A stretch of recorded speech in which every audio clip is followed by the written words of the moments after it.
truth, NEHU the Hong Sen, keep away, Kalian away.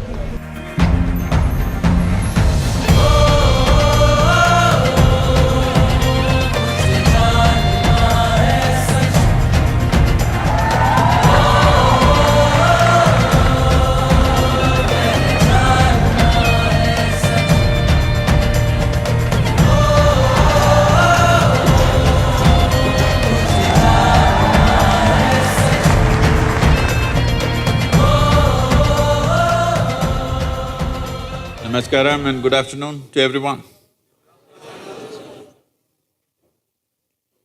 Well, why this Youth and Truth? How did it come about? Well, in the last 36 years that I've been active with people, it's been a constant refrain like this. Thousands of people asking me this question. Sadhguru, when I was 20, where were you? You came when I'm 60. What is the point? These sort of questions have been a continuous thing that I'm hearing. So we thought we will step out and meet all those people who are below 25 in this country. So this will… right now, as a part of this, in this month, we are doing 18 universities. You are number 16 right now. But we will continue this process for another 3 years. One thing is to speak to the youth. Another thing is to create a repository of questions and sensible answers for that, so that the next generation that comes, at least they will invent a new problem. Because every generation is asking the same dumb questions, but it's not getting resolved. See, if we had one kind of problem, the next generation should at least have a new problem, isn't it? If they have the same problem as I had as a youth, this means we are not evolving into anything better, isn't it? So whatever problems they have now, at least they must come up with a new problem, the next generation. They shouldn't be asking the same stuff. So we will create a repository and make it available for always, for all youth across the world. So this process will continue for 3 years to get every kind of questions that an young person can ask, and we will put out these answers, make it available both online and in the form of a book, so that anywhere in the world, youth, when they have these questions, they have a sensible solution for this. Another dimension of this is little things, small things, keep people busy for their entire life. In the sense, most human beings are just struggling with their own thought and emotion for their entire life. Our ability to think and our ability to emote are two most beautiful aspects of being human. But these two wonderful things that we have, most human beings suffer immensely. If your thought and emotion happened just the way you want it, would you ever be miserable, I'm asking? Hello? No. You would make yourself blissful, isn't it? So essentially, most people do not know how to handle their own thought and emotion, and this just goes on for an entire life. 50, 60 years of age, still don't know how to handle your thought. When are you going to learn, I'm asking? When is it that it's going to happen, that you will know how to conduct your body, how to conduct your thought process, how to conduct your emotion? It should happen at the earliest part of our life, isn't it so?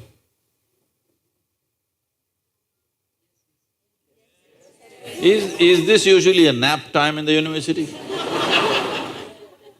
Huh? Should we… how to use this body, how to use this mind, how to use these emotions and energy, should we learn at the earliest part of our life or towards the end of our life? So, it amazes me how for most human beings life passes without they ever figuring out how to handle their thought and emotion even towards the end of their life. Well, if you have to produce a great society, if you have to produce a great nation, if you have to live in a great world, there is no such thing as creating a great society or a nation or a world. Actually, we can only create great human beings. There's simply nothing else we can do. When we say great human beings, in some way, their genius unfolded in their life and suddenly they stood out among many other people. Right now, in my estimate,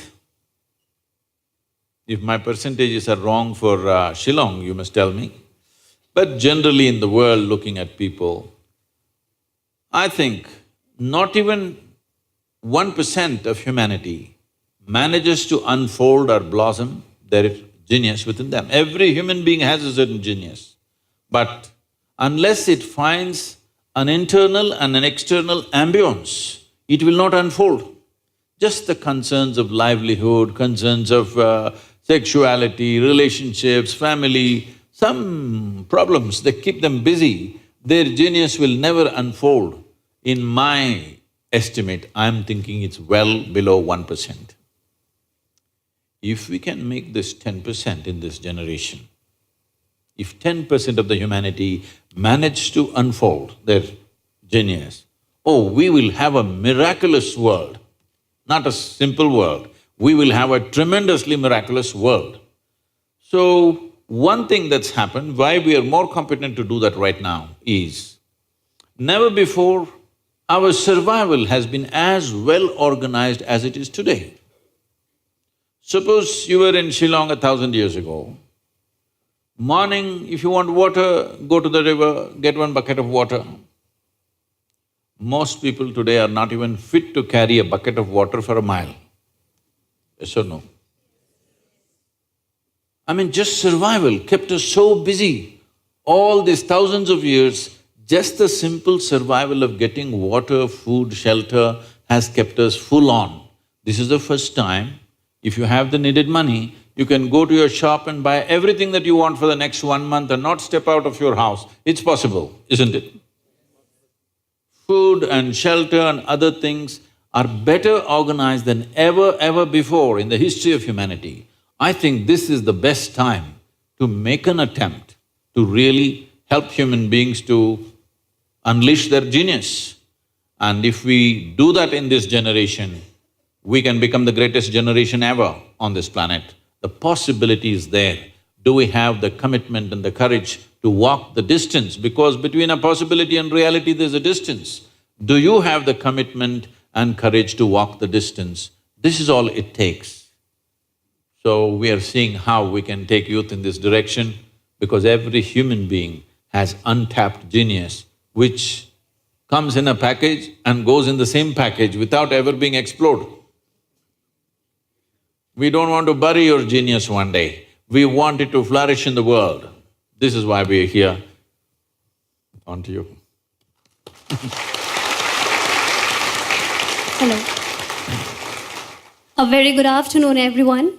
Namaskaram, Sadhguru. At the very onset, I would like to extend my heartfelt gratitude to you, Sadhguru, for sharing this wonderful day with us. It is indeed a blessing to us to have you here. Let me start introducing ourselves to you. We have Riya, student from Commerce Department. We have Abhijit, student from Engineering Department. And myself, Sunita, student from Botany Department. Sadhguru, you have just landed to Shillong. I'm sure you must have enjoyed your journey. How do you like Shillong? Well, it looks like a beautiful place, but I haven't seen much of it.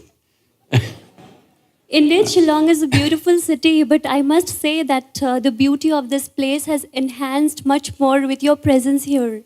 I second that, Sunita. No. It is indeed true. The air itself has changed. It looks more charismatic.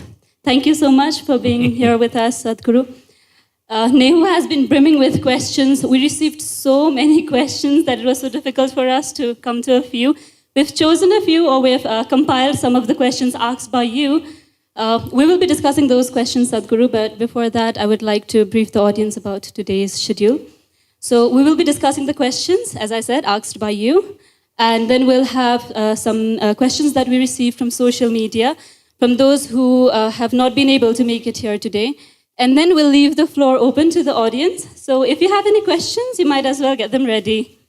Without further ado, I would request my friend Abhijit to begin with the question. Abhijit. Namaskaram, Sadhguruji. The first question that I want to ask is actually related to me.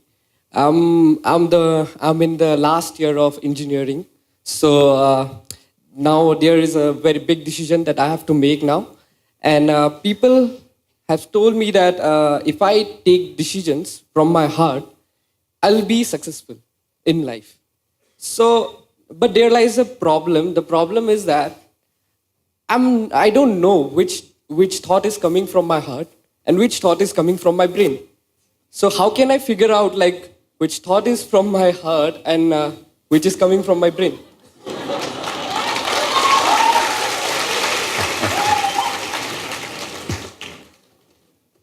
The heart makes only two sounds, lub-dub.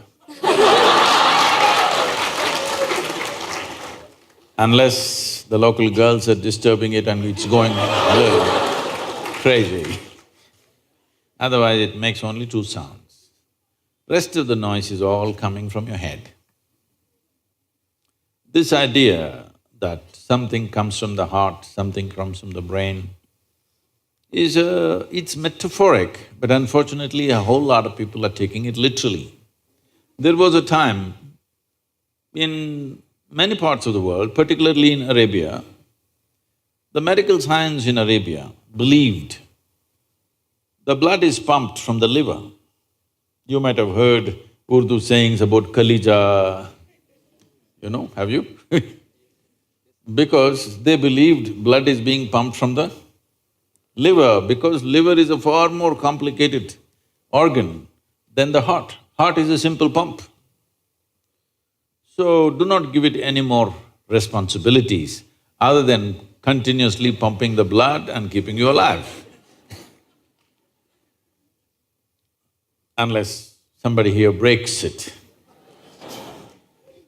So, about the last year of engineering, I want you to change that language because this happened. Can I tell you a joke? It's okay? Yeah. You're pretty serious about this, that's why I'm asking. This happened. A very celebrated scientist was at a dinner and he was not grandly dressed or anything, he was looking very ordinary. So the lady who was, sitting next to him, didn't pay much attention to him, she doesn't know who he is. But after some time, just to be polite, to make some conversation, "May I know what do you do?" He said, "I'm studying science." She said, "Oh, I finished that in my 10th class." So you're not going to, you're not in the last year of engineering, maybe the course, but not the last year of engineering, because for your entire life, if you learn engineering, when you're dying, after 100 years, okay? I'm not preponing it. After 100 years when you're dying, you would still know, if you are a constant learning process, you would still know you know very little about engineering. With that little, many things happen, that's different. So don't be in the last year of engineering. I know the program may be closing, but not the last year of engineering, okay? So, essentially engineering means to have things the way we want. Yes? When we say this building is well engineered, I'm not saying that. If we say this building is well engineered or an automobile is well engineered, what it means is it's functioning the way we want. Yes? Of all the pieces of engineering on this planet, of many pieces of engineering, a tree is a fantastic engineering, even a mountain is fantastic engineering because it stood there for 1,000,000 years, that means it must be good engineering, isn't it? Yes? Something that stands there for 1,000,000 years must be well engineered. Of all this, the most sophisticated piece of engineering is human mechanism, isn't it so? Hello? Most sophisticated of all the pieces of engineering. Now, because it's a sophisticated piece of engineering, it needs a certain level of attention, otherwise you don't figure it. Now that we gave you such a highly, high-tech piece of engineering, I'm asking you, did you read the user's manual? I think there is no user manual for now. How can they make such a fantastic piece of engineering without a user's manual? Maybe it doesn't come with a booklet attached to your neck when you were born. But indications must be there, isn't it, how to use it? Huh? Is it true somebody who's an athlete or a gymnast or someone else like that learns to use their body than a whole lot of other people? Yes? Obviously, at least one aspect of the physical engineering of the body, they seem to have read the user's manual about the physical aspects. Is it true certain people are able to use their mind better than others? Maybe they read another part of the user's manual. So, now with this heart manual and the brain manual, see, the problem is most people are prejudiced against the brain. This is a question that always comes to me, Sadhguru, I want to meditate but thoughts are coming. The common question everywhere. I ask them, see, I'll make you meditate. We will stop the liver, we'll stop the kidney, we'll stop the heart, we'll stop everything, okay? Oh, no, Sadhguru. So you want the liver to function when you're meditating. You want the kidneys to function. You want even the spleen to function, you want the heart to function. But you don't want your brain to function for some reason. This is simply because brain is a new equipment that you got in the evolutionary process. This level of cerebral development happened more recently compared to the other systems. If you cut open any mammal, they all have all these parts, isn't it? Every part that you have here, all of them have. Even if you open a frog, most of you, you're biology department. Even if you open a frog, almost everything that you have, he also has, isn't it? It is only… the big difference is only the cerebral development, which is a more recent happening. Because it's a more recent happening, most people have not figured how to handle it. So, user's manual is very important. You don't read a user's manual just before you discard the machine. You read it in the first few days, isn't it? Hello? If you buy a phone, do you want to read the user's manual in the first 3 days or after 3 years when you're throwing it away? First 3 days, isn't it? So, knowing how this functions is very important. Never did ever heart generate any thought or intention. Well, when you looked at the young girl, heart beat more, that doesn't mean it's saying anything, it's just trying to compensate for the other levels of excitement that's happening.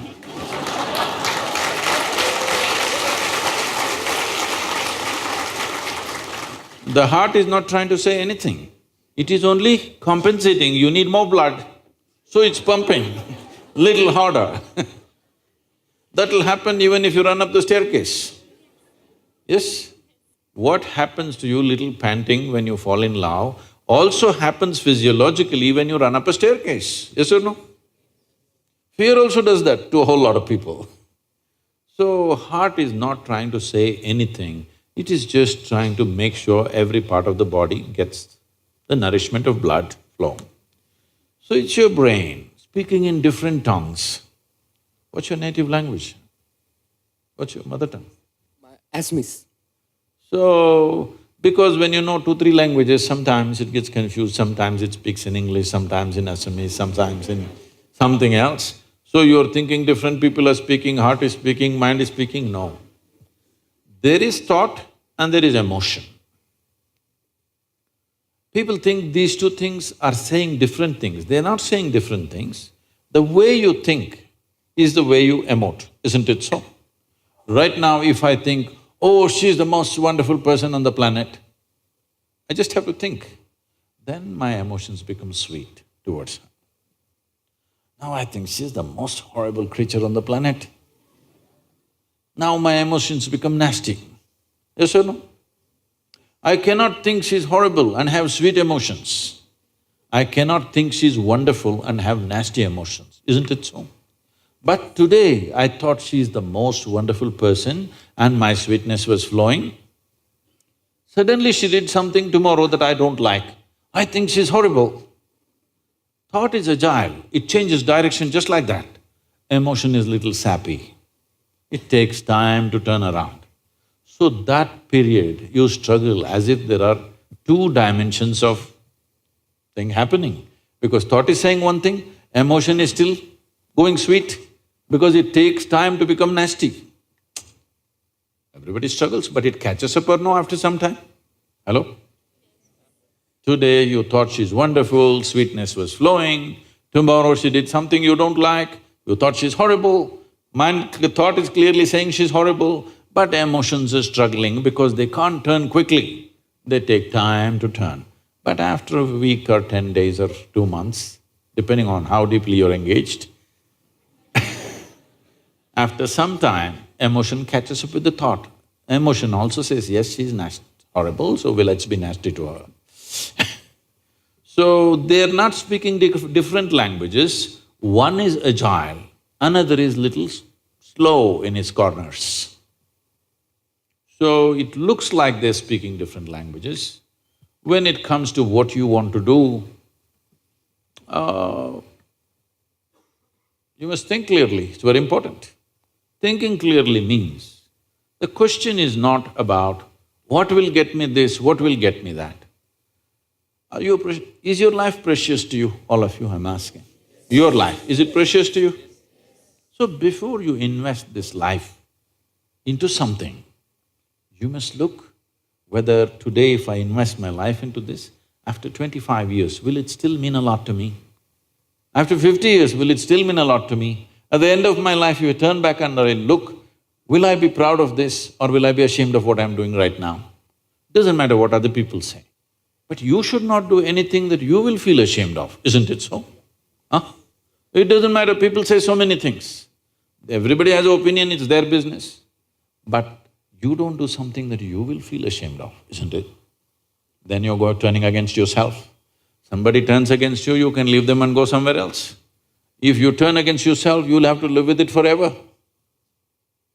So this is all you have to look at it. Something will get you money, something will get you comfort, that's not the point. What you choose to do, will it give you a life? When I say give you a life, are you just trying to make a living or are you trying to make a life out of this? It's important. Making a living is not an issue. A worm, an insect, a bird, an animal, all of them are making their life, making a living, isn't it so? They're even making a life out of it, but definitely they're making a living. So making a living with such a big brain is not an issue. Earning your food is not an issue, making a living is not an issue. Only problem is you want to live like somebody else, that's an endless problem. I want to live is not a problem. I want to live like you, this is a problem. So, it is important, if you consider your life as a precious life, you must make sure you make a wonderful life out of this. Whatever opens up in that direction, that is the thing you should do. But when you're under the pressure of peers, somebody is saying, I'm going to America, somebody says, I'm going to the government job, somebody says, I'm doing this.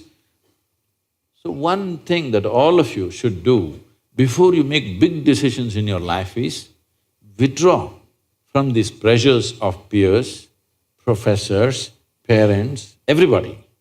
Just spend 3 days to 1 week by yourself, Look at it, what is it that you really want to do? Not under pressure from other people. What does this life want to do? Do that. It doesn't matter what other people think about it.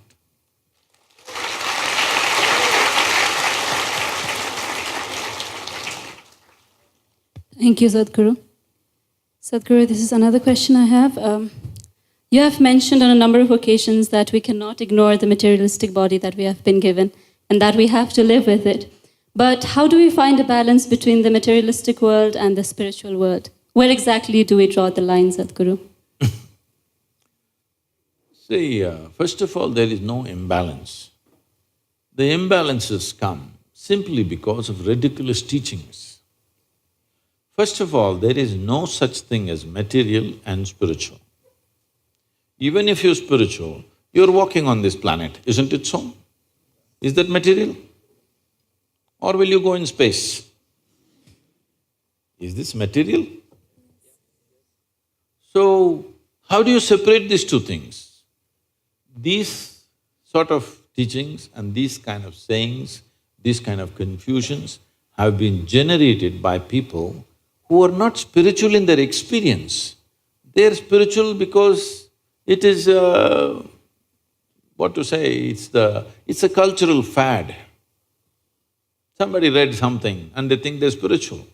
You're reading something, you're reading a book, it's called literacy, not spirituality, isn't it? Oh, I read this book, so I've become spiritual. There's no such thing. All I'm asking is, let us take off this word because it's the most corrupted word. If you say spirituality, somebody's thinking of heaven, somebody's thinking of God, somebody's thinking of an egg-shaped something floating. Leave that word. You have a body, for sure, it's visible. You have mind, yes? You have emotions. But there is also life energy behind this, isn't it? There's a life. Are you alive? It's a question. You are alive.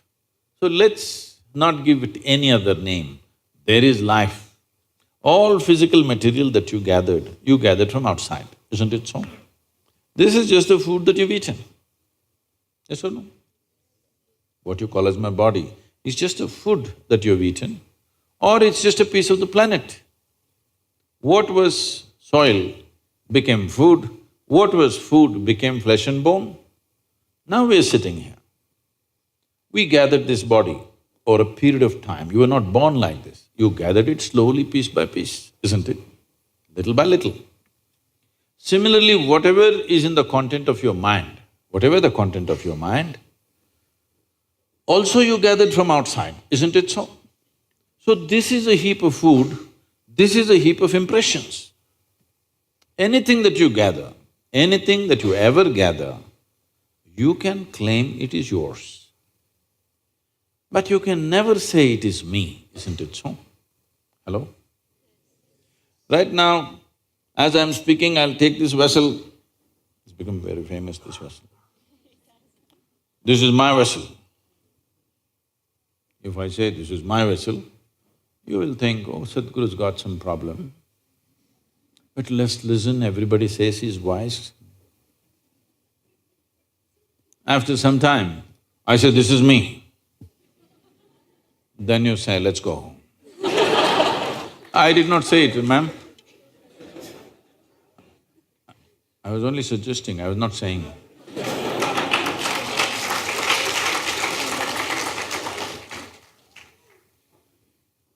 Because the moment I say this is me, you know this is a nutcase. Yes or no? The moment I say I'm the vessel, you know this is a lost case, isn't it so? So, this is happening to you every day. Food appears on your plate, you say, this is my food. You eat it, then you say, this is me. Case or no? Hello? You have a psychiatry department also in the university? No, no medicine. VC is saying it'll come soon.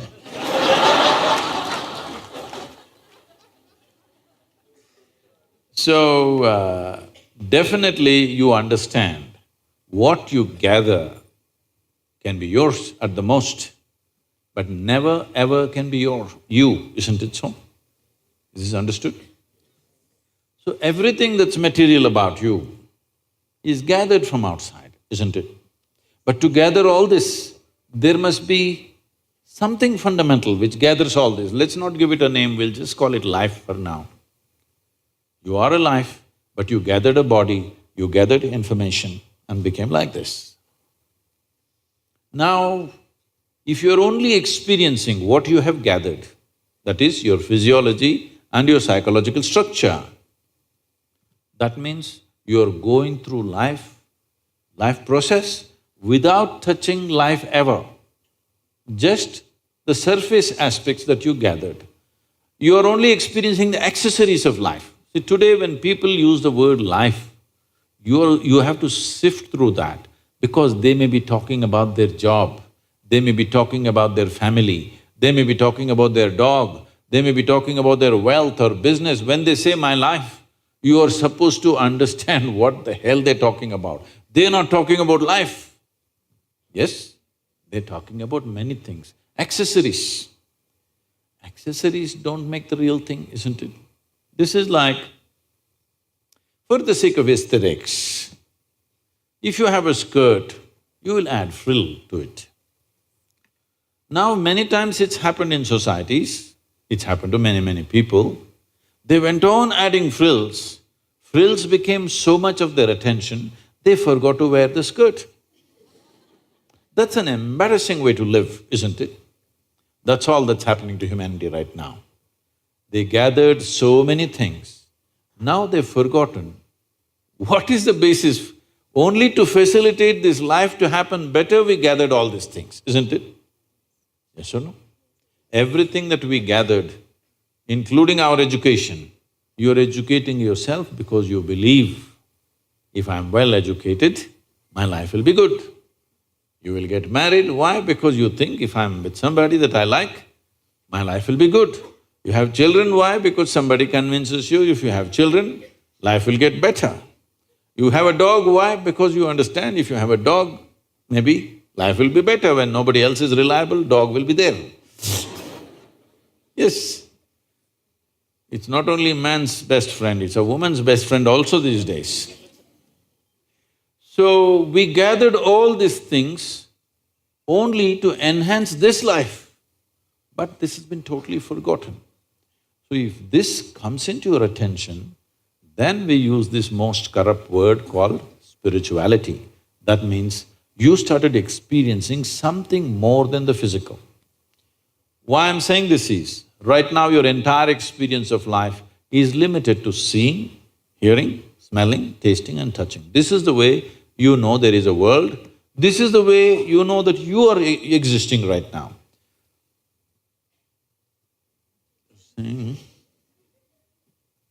If you just doze a little bit, first thing is I will disappear in your experience, yes or no? A little more means everybody will disappear. Then you also disappear, isn't it? Yes or no? See, you're alive, heart is beating, even brain is functioning, everything is functioning, but in your experience there is no you, there is no world, there is nobody, isn't it? All that's happened is the five sense organs shut down, that's all. So right now your whole experience of life is only through these five senses.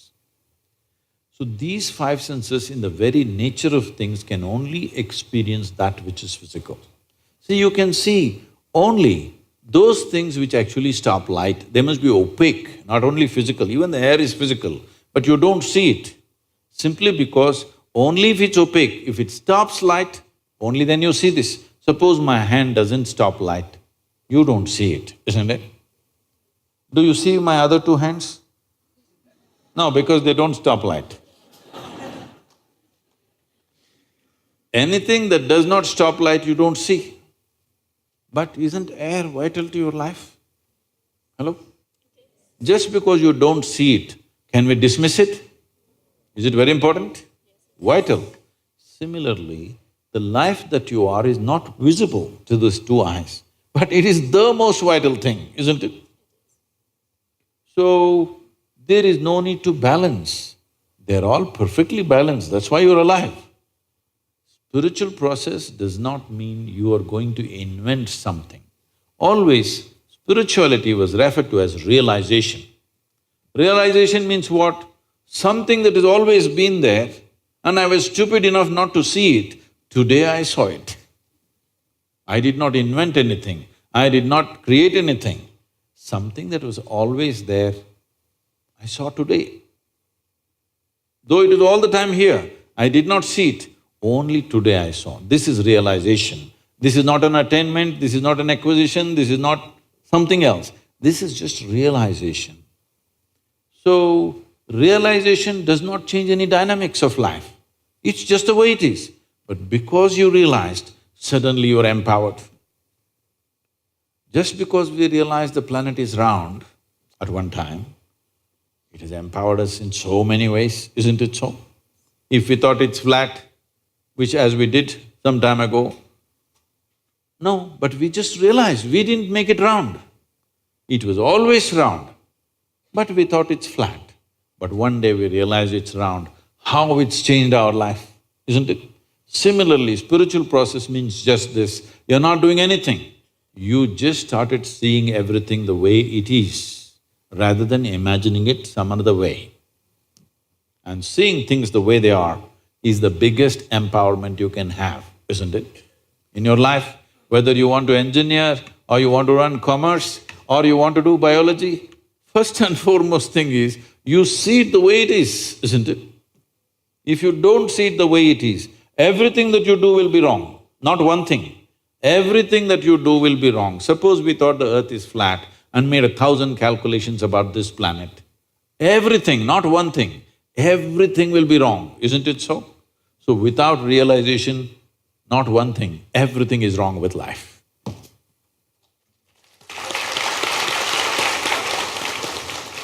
Thank you, Sadhguru.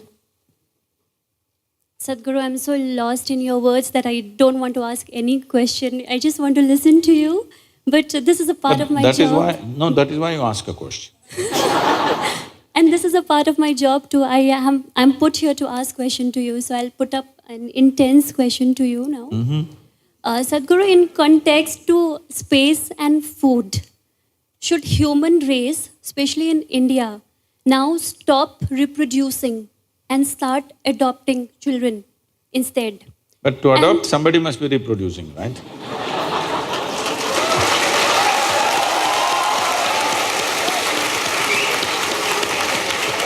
You mean to say… But there are… you mean to say robotic… No, Sadhguru. I think there are many children in the street that need parents and home. So why don't we bring them to our home rather than reproducing by our own? Why don't we parent them? But in the process of doing so, are we losing the very essence of motherhood? And what is the meaning of motherhood according to Sadhguru? That is my question. See, suppose your mother delivered you and did not show any sense of inclusion, she just left you there. Is it possible that she could become your worst enemy?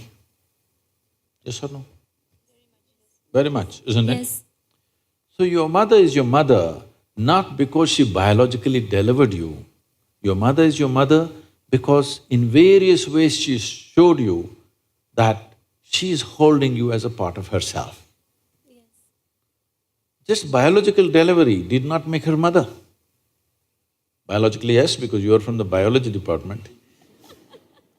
But in your experience, she is your mother only because of the level of inclusiveness that she has displayed in her life, isn't it? If she excluded you, she will become your worst enemy, isn't it? Yes. So for this inclusiveness, for you to include somebody, all it takes is willingness. Yes? All it takes is willingness, not biological capacity to get pregnant and deliver. All it takes is willingness. Right now, if you are willing, can you Just look at these people and really see them as your own children. Possible? Possible or no? Maybe you have some issues with some of them, that's okay. I'm leaving those two people. She's just identifying, oh, but these two. I'm trying to figure out whom do I know in the audience. I'm trying to You figure don't out have my to know friends. anybody. You don't know anybody. But can you sit here like a mother to all of them? If you're willing. Because it's only a question of willingness, isn't it? So the problem is just this, for most people their willingness is coming in installments. I will accept you, but I can't stand this guy. I can't stand this guy, but I hate this person. Like this.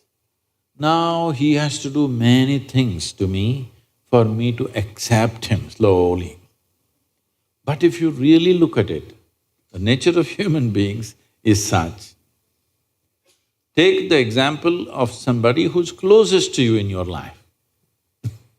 Sincerely, don't tell me anything.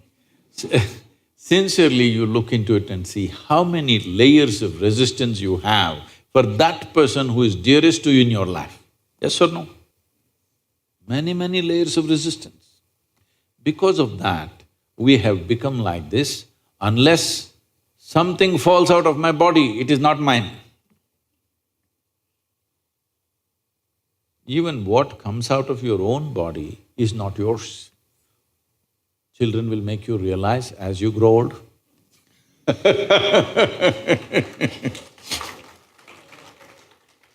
Enlightenment from the next generation. Because biology will bind you only to a certain point. Beyond that, there is human intelligence and emotion and consciousness. If there is no inclusiveness, you will not feel like one. You may be biologically connected, but you may hate each other intensely. Possible, isn't it? But people will fall back on biology because for them, only their blood is functioning, their brain is yet to function. For most human beings, their blood is functioning, genetics are there, stuff is there, but their brain is yet to function. As I told you, it's new, they've not learned how to use it. Generally, they're using it against themselves.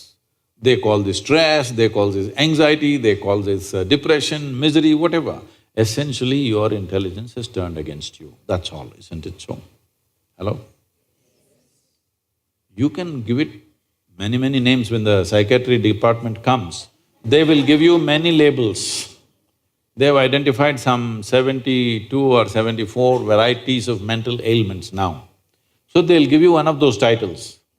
But essentially, your intelligence is turned against you.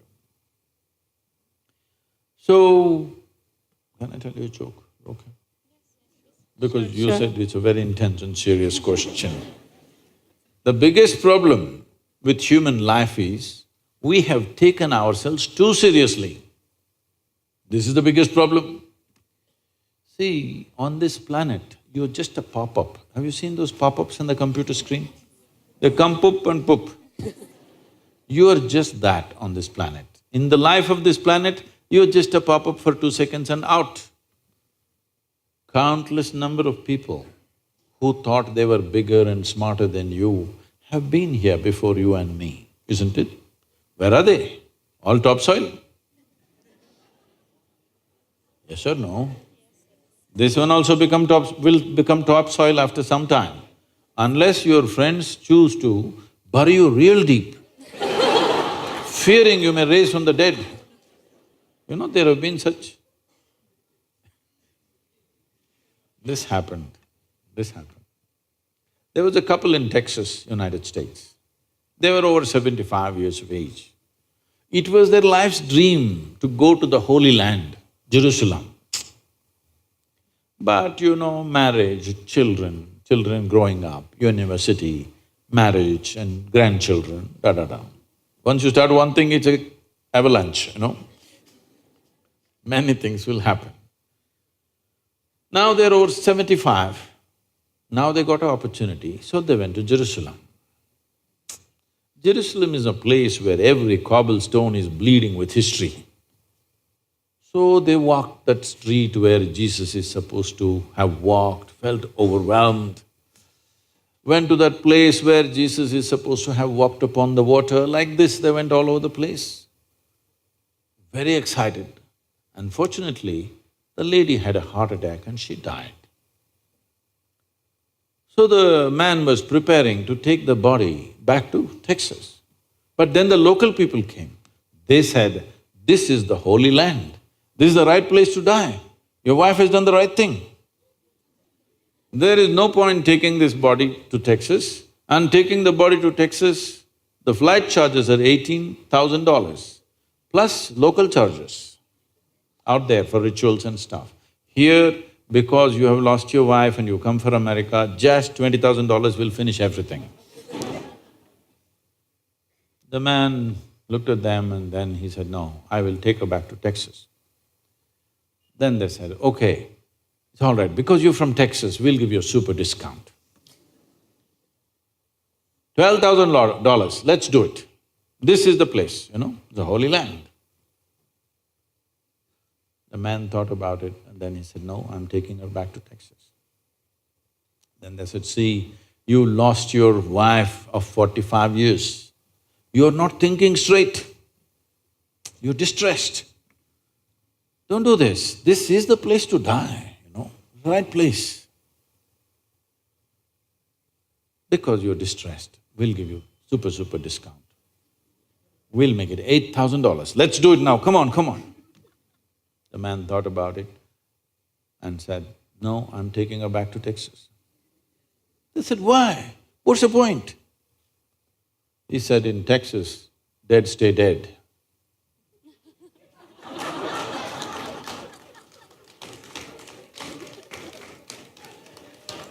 You're not getting it, not getting it.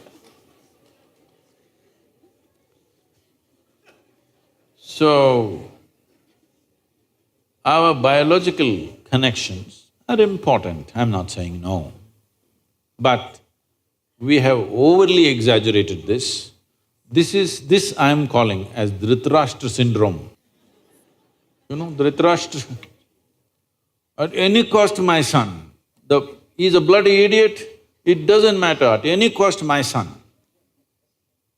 Unfortunately, after 5,000–6,000 years, it's still going on.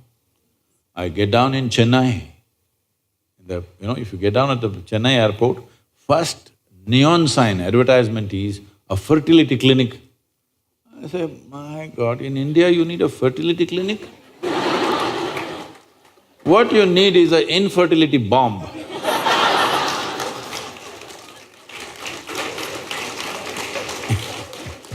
I'm not propounding any kind of philosophy or ideology for you. See, in 1947, when we got our independence for this country, the average life expectancy of an average Indian was 28 years. 28. Since then, today the average life expectancy is around 66 or 67, which is a phenomenal achievement for the nation. When we postpone our death, should we not postpone our birth? I'm not talking any philosophy, any ideology or any kind of religion. I'm talking simple arithmetic. You postponed your death, should you not postpone the birth? Hello? So right now, it is not that too much reproduction is happening. Yes, it's happened, but it is not that excessive reproduction has happened, it's not true, we've managed that. But people are beginning to live little longer, which is a wonderful thing. Yes? People are beginning to live longer. Everywhere you go, I was at the World Economic Forum, there were, at that time in 2008, there were 4 union ministers gloating to the foreign media, "We are the youngest nation in the world, we are the youngest nation in the world, our demographic dividend is like this, like that." I thought, okay, once, twice you say it, it's all right, but they said it half a dozen times. Then I asked, what happened to the old people? They said, no, we are the youngest nation in the world. All right, but what happened to the old people? No, we don't have old people, we are the youngest nation. All right, but why? Because nobody got old, everybody died young. See, is it not unnatural that you don't have old people in a society? Is it not unnatural? Only young people are there means what? Nobody got old? It's a dangerous situation. Yes, well, now people are getting little older, wonderful. So now we must also graduate our reproduction a little bit, calibrate a little bit. In this culture, largely in the Indian subcontinent, at certain times of history, we had it like this: 70% of the population was in family ways of life. 30% was ascetic.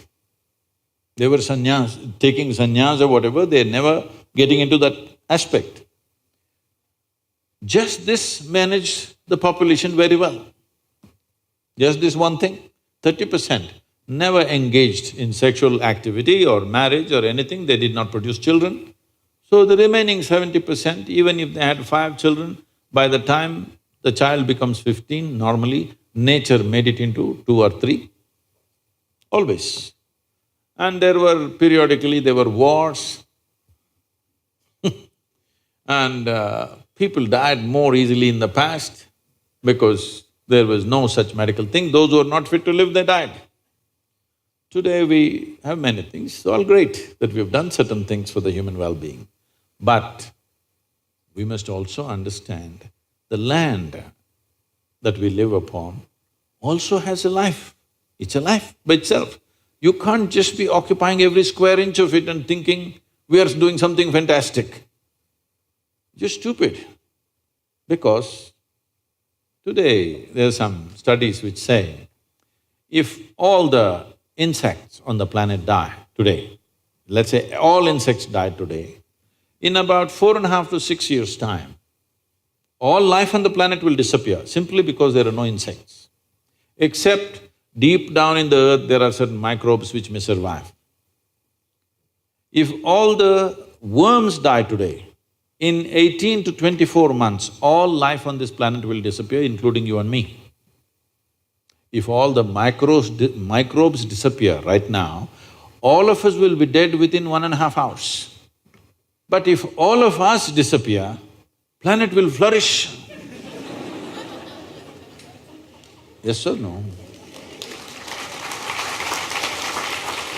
So one wrong perception that's happened, religions have spread these messages saying that we were made in the image of God, so all other creatures are here to serve us. No, please just go and look at the movement of ants. An ant doesn't think he's there to serve you, he's got a life of his own. Yes or no? You interfere with that, he will do what he has to do to you, isn't it? Does he think he's there to serve the human being because you went there, all of them put up their front legs and did this to you? Huh? He's got a complete life of his own. His life is important for him, isn't it? So these ideas that the planet and all the life was made to serve humanity, this is a very wrong idea. First of all, this idea that the creation is human-centric is the most dumbest idea we have on the planet. This creation was not made for human beings. We are just one consequence of the creation. On this, the biggest problem right now humanity has, why we are doing what we are doing, whether it's reproduction or construction or whatever else we are doing, why we are like this is, see, in this cosmos, nobody knows where it begins, where it ends. In this cosmos, this solar system, this sun and these few planets, 12, 14 planets, it is a tiny speck. Tomorrow morning, if this speck of a solar system just evaporates, nobody will notice it, it's that small. In this tiny speck, planet Earth is a microspeck. In that microspeck, Shillong is a super microspeck. In that, you are a big man.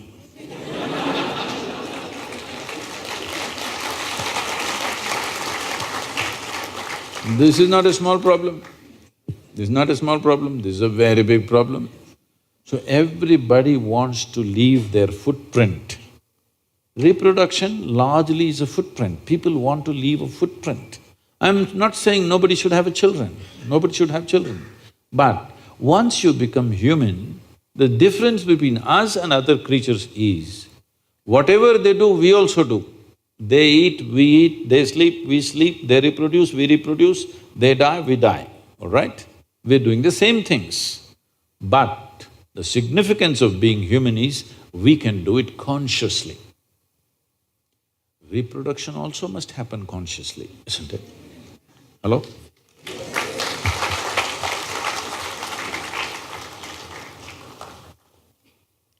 Thank you, Sadhguru. Sadhguru, how can a person stay committed to someone in a relationship? Is it natural to love someone and yet be sexually attracted to others? What should be the proper course of action that should follow, or how does one handle this? See, there is a psychological integrity, there is emotional integrity, but there is a biological integrity also. Integrity does not mean morality. Integrity means you create a situation where it works best for you. So when we say integrity, suppose I say, there is a certain integrity to my body, this means it's strong and resistant to a whole lot of things, isn't it? It doesn't mean I'm morally stuck in something. So I'm talking about… I want you to understand the word integrity in that context. We're talking about integrity in terms of strength of this life. So if that is the thing, is it true? Do you remember how your great-great-great-great-great-grandmother 10 generations ago looked like? Do you remember? No. But her nose is sitting on your face. Yes or no? Body remembers, isn't it? Body remembers your forefathers 1,000,000 years ago. Yes or no? So what you're calling as my body is a heap of memory, isn't it so? Yes. Memory or no? See, now from Nepal you came to Shillong, you eat a lot of this Meghalaya food, your features won't change because your body remembers what is your genetics, no matter what. Or you start eating, let's say, cow's food or dog's food, your body will not get confused and become a dog or a cow because there is evolutionary memory in this. Do what you want, it never gets confused, isn't it? You start thinking I'm a dog and start barking like one, still the body won't change. Yes or no? Mentally you can, but body has such a deep-rooted memory. So this entire body, what you have, is essentially a certain integrity of memory. If that loses that memory integrity, then you will see it will become vulnerable to so many things. Now, the nature of the body is such that anything that you touch with a certain level of involvement will naturally absorb that memory. Not mentally, physically it'll absorb that memory. Traditionally in this culture, we call this runanubandha. You heard of such a word? Runanubandha. What this means is physical memory that you gather. Why people… you will see this with people, let's say in their home, they will go and sit in one place. This will usually the older people you will see, they want to go and sit in the same place. They won't sit in another place. Have you noticed this? Even your dog, he comes, if he wants to sit here, he'll smell this, he'll smell that, he'll smell that, he'll smell that. And after much searching, he will settle down in that particular place. Next time you chase him somewhere, he comes, he goes and sits in the same place. Because there is memory. Today there is forensic equipment where you're sitting here right now, you went away. After 2, 3, 8 hours, if they come, not with a dog can easily do it. But with forensic equipment, we come here and just check this chair and we know it was you who were sitting here, not somebody else. So there is memory. Wherever you sit, stand, whatever you touch, there is memory and transaction happening all the time. Well, you come from Nepal, in India also it's very much there, in south is very strongly there, north maybe it's become weakened. People never give salt to another person. Do you know this? Here also? If somebody gives you salt, you say, please keep it there.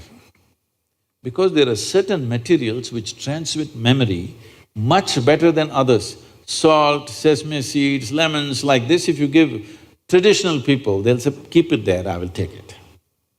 Because they don't want to develop runanabandha with you. Now, in India, if you see older generation of people, if you try to shake their hands, they'll do like this, because they don't want to get runanabandha with you.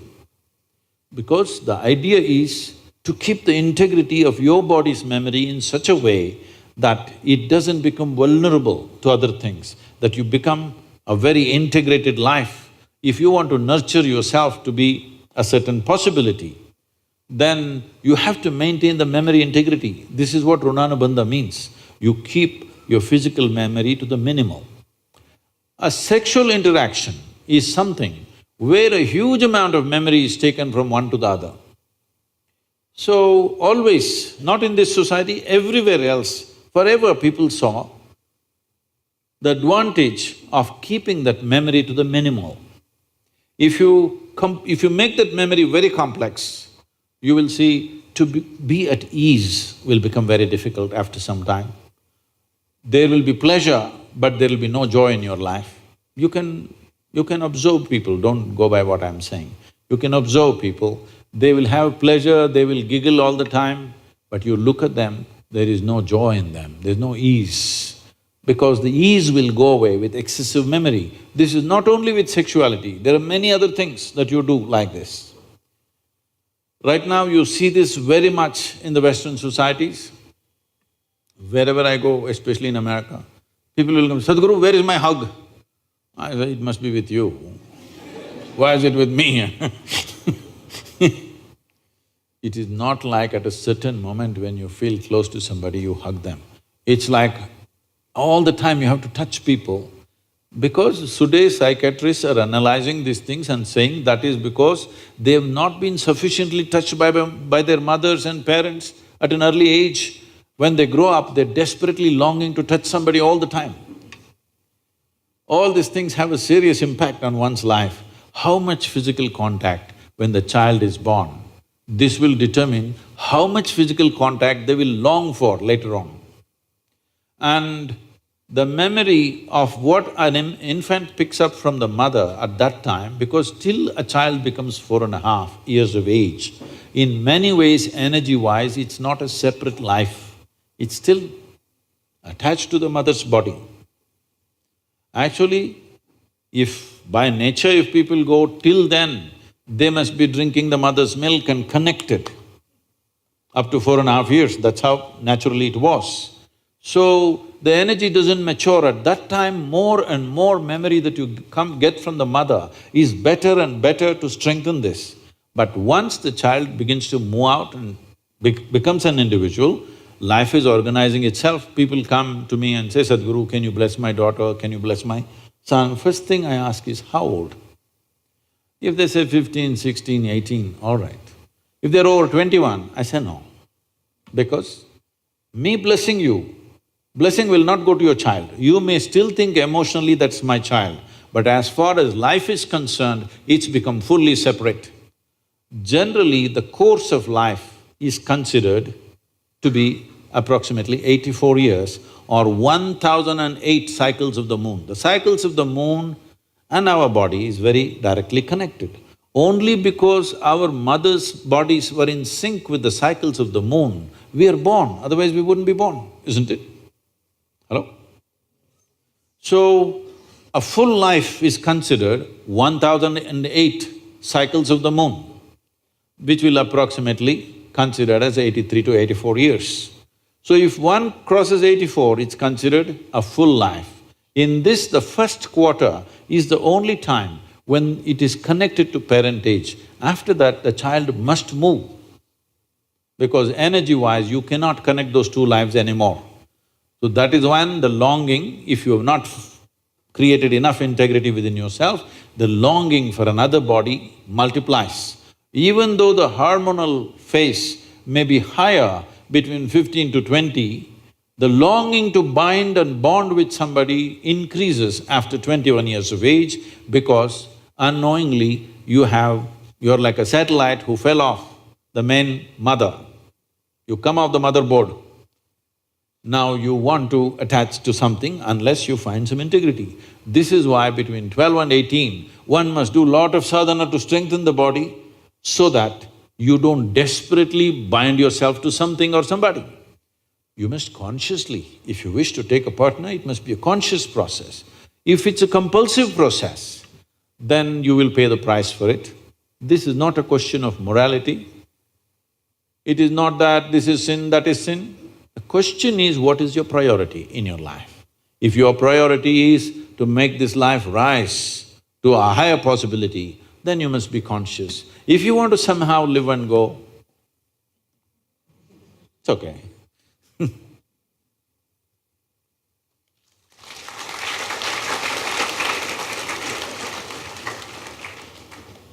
Thank you, Sadhguru. I'm sorry if I discouraged You just answered my question, Sadhguru. Thank you so much for that. Sadhguru, we all believe our life is precious, and I believe that our body is equally precious after we die. When we die, should we allow our body to be burned or buried or to utilize by someone else who is in the need of organ? Is this against the law of nature? What are your views on organ donation? Well, this question will not be relevant in another 4 to 5 years because everybody will have stem cell organs growing whatever they need. You can have a spare heart growing in case somebody breaks it and or a liver or a kidney or whatever you need. Even they're saying you can even grow joints at some point, that you can have spare knees ready in case these wear out immediately. So, if you do not know this, in most, big hospitals, in the last 10-12 years' time, for most children, they're preserving a piece of the umbilical cord. As a part of the stem cell thing, you should know. Because we can manufacture almost any organ you want. So this question will become irrelevant. Technology is moving. About donating organs, well, see, giving away. Actually, somebody was asking me a question in Hyderabad, a film personality was asking, say, I don't love anybody that I'm willing to give my kidney to them. For me, love means I can take her out and she's nice and I can take her out for dinner, I can do this and that with her, but I'm not willing to give my kidney to her, so is it wrong? So you're asking, should I give my kidney to somebody? Not necessarily people whom you love, but just anybody, let them benefit after I'm dead, that's a question. See, there are many aspects to this, but first of all, if you already do not know this, there is a sinister business going on in the world. Very sinister business, particularly in Vietnam, Cambodia and some parts of Thailand. Organs are being stolen from live people. Once you campaign for organ donation, inevitably you will drive the societies there because you may be biology, but she's in commerce. If you talk about organ donation, she will see how to make a business out of it. Yes, isn't it? Somebody will look at it as an enterprise. Already it's become a sinister enterprise. In many African countries, this is happening. People are held down and their organs are stolen. This is happening. In a scale which may not be very large scale, but a scale which is of great concern. To that extent, it's gone. So if somebody needs an organ and somebody wants to donate, fantastic. What a wonderful gesture. But at the same time, I am not for campaigning for organ donation because you cannot control it. Once you create the market, you cannot control the supply. They will somehow find the supply, isn't it? If you don't die in time, they'll help you. Yes, they will. If not enough kidneys are coming, they will make sure enough people are dying today. You don't think they'll do it? They will do it. So, it is not good to campaign for organ donation. So many people have come to me saying, Sadhguru, you must campaign for organ donation. I said, I won't do this because I know the consequence. First of all, what you need to understand is, all our body parts, unless they're congenitally something wrong, most of the time, all our body parts are designed for a lifetime. Yes? Designed for a lifetime. Why don't we teach people to live responsibly in such a way that our organs last for a lifetime? We want people to drink and rot their liver, and then we want somebody else's liver. This should not be encouraged, I'm saying. People should understand, if I rot my liver, I will die. Yes or no? Yes. This understanding is not there. Everybody thinks it's okay, my liver is rotting, I'll get hers. It's going in this direction. We should not encourage that, if you ask me. So, this happened, you know. Once Shankaran Pillai was supposed to speak in the Rotary Club in Shillong. You heard of Shankaran Pillai? No. He's a famous guy. He was supposed to speak in Rotary Club. But these Rotary Club meetings are after 7 p.m. But by 7 p.m., usually Shankaran Pillai is fully sloshed. So he got fully sloshed. Then he came all drunk to the Rotary Club. And this meeting was about organ donation. You know, Rotary clubs are usually involved in these things. So his friend, a local guy who was supposed to introduce Shankaran Pillai to the club, people said, what is this? This man has come fully drunk. So he said, he is not an ordinary drunk. Because he is so committed to organ donation, he is preserving his organs in alcohol.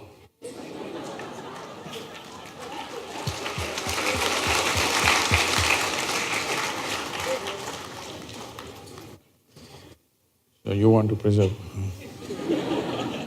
It's most important that every human being takes this responsibility. The organs that are given to me by nature will last for a lifetime. Something happened, some ailment, accident, something else happened. Such a thing happens, always we can seek. But this entire culture of organ donation, people are looking for a cause, this is the problem.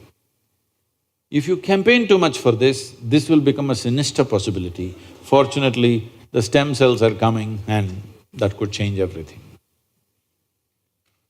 Thank you. Thank you, Sadhguru. Okay, Sadhguruji, this is very common in my college, and it is true about me and also my friends. So, I'm in love with a girl, and and what happens is that I don't have the courage to talk to her, and this is a like self-doubt that I have. I think that I don't deserve her. So, what to do on this regards? You are in love with a girl or you've fallen in love with a girl? Actually, I fall in love. Oh. This happened. Before he became a drunk, he was at the Shillong University. Shankaran Pillai. And he was doing his PhD. So one day he went to his mentor professor and said, sir, I need your help on something very important. So the professor said, yes, that's why I'm here, please tell me. Then he named a college beauty and he said, sir, I'm completely in love with her. I need your help on this. What do you mean you need my help? I'm not here to help you on those kind of matters. I'm here for academic purposes. He said, no sir, I'm really 50% successful, you just need to help me with the other 50%.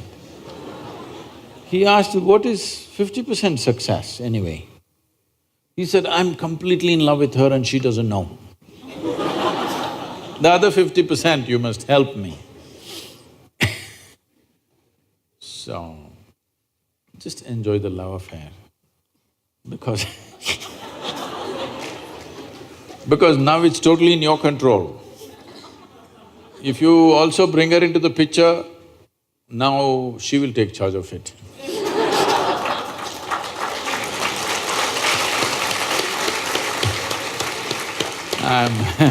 I'm not saying you should not fall in love with somebody, but don't be in a rush to live. At this stage in your life, see how to build yourself up into a worthwhile life, then things will come to you in a certain way. If you rush into life too early, then other aspects of growth will it'll get stunted. Because you got emotionally entangled, now you immediately… the girl says, I'm going to come with you tomorrow morning. Then immediately you have to find some job, you've not completed your engineering, you will find one auto rickshaw to drive. Arey, all these things will happen. Love does all these things to you. So just… you're having a great love affair, just enjoy it, don't tell her.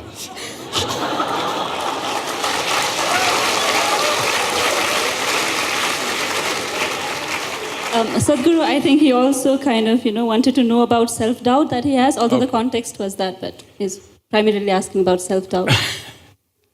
See, this is not self-doubt, the doubt is about her. How she will respond, that is the doubt. Somewhere when it comes to yourself, the question of whether I'm good enough for something, not good enough for something, you should not worry about that. You must just see every day how you can be a better human being than the way you are right now. And then the world, the way it responds, tells you whether you're good enough or not. It's not for you to think whether… see, this is why there's an examination at the end of the year. Why? Because you may think you're a great engineer, but the examination results tell you. So this also is like that. You may think, I'm a hero, but well, the girl, she has her opinions. So instead of that, see how to make yourself better, in how many ways, not just the way you look.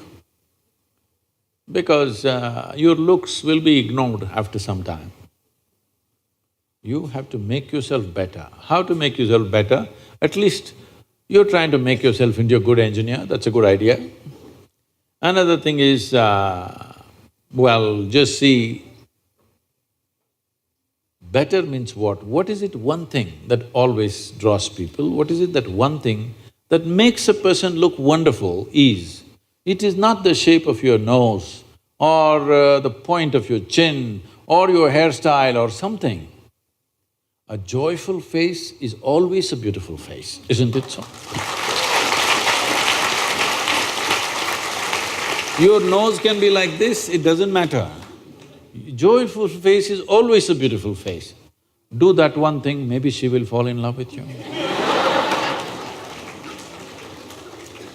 Just rise and shine.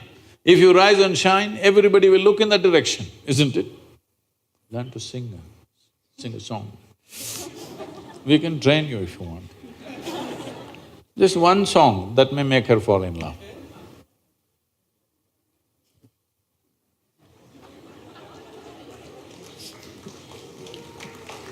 You should soon join the school of Isha for singing courses. Thank you, Sadhguru. Next question is rather controversial, and you have also addressed this, but we are putting it again here because it is quite relevant. As is known that the majority of population in the state of Meghalaya is that of beef eaters. With the government banning consumption of beef in mainland India, people have an idea that the government is trying to control the very food habits of the citizens of a democratic nation. If beef is to be banned because of religious reasons, isn't it against the idea of secularism? And if it is for the environmental point of view, as you said, why not mutton ban or chicken ban, which are also reasons for greenhouse gas emission? Well, let me change one aspect of the question. Nobody ever uses mainland India. That's only mainland China. Okay. Rest of India. This is also mainland India only. It is just that which is being misunderstood now because of certain things that have happened is, when Jawaharlal Nehru talked about building roads and bridges and industry across the country, including dams, because at that time we thought dams were the biggest things we could do. Now our ideas have evolved into something else.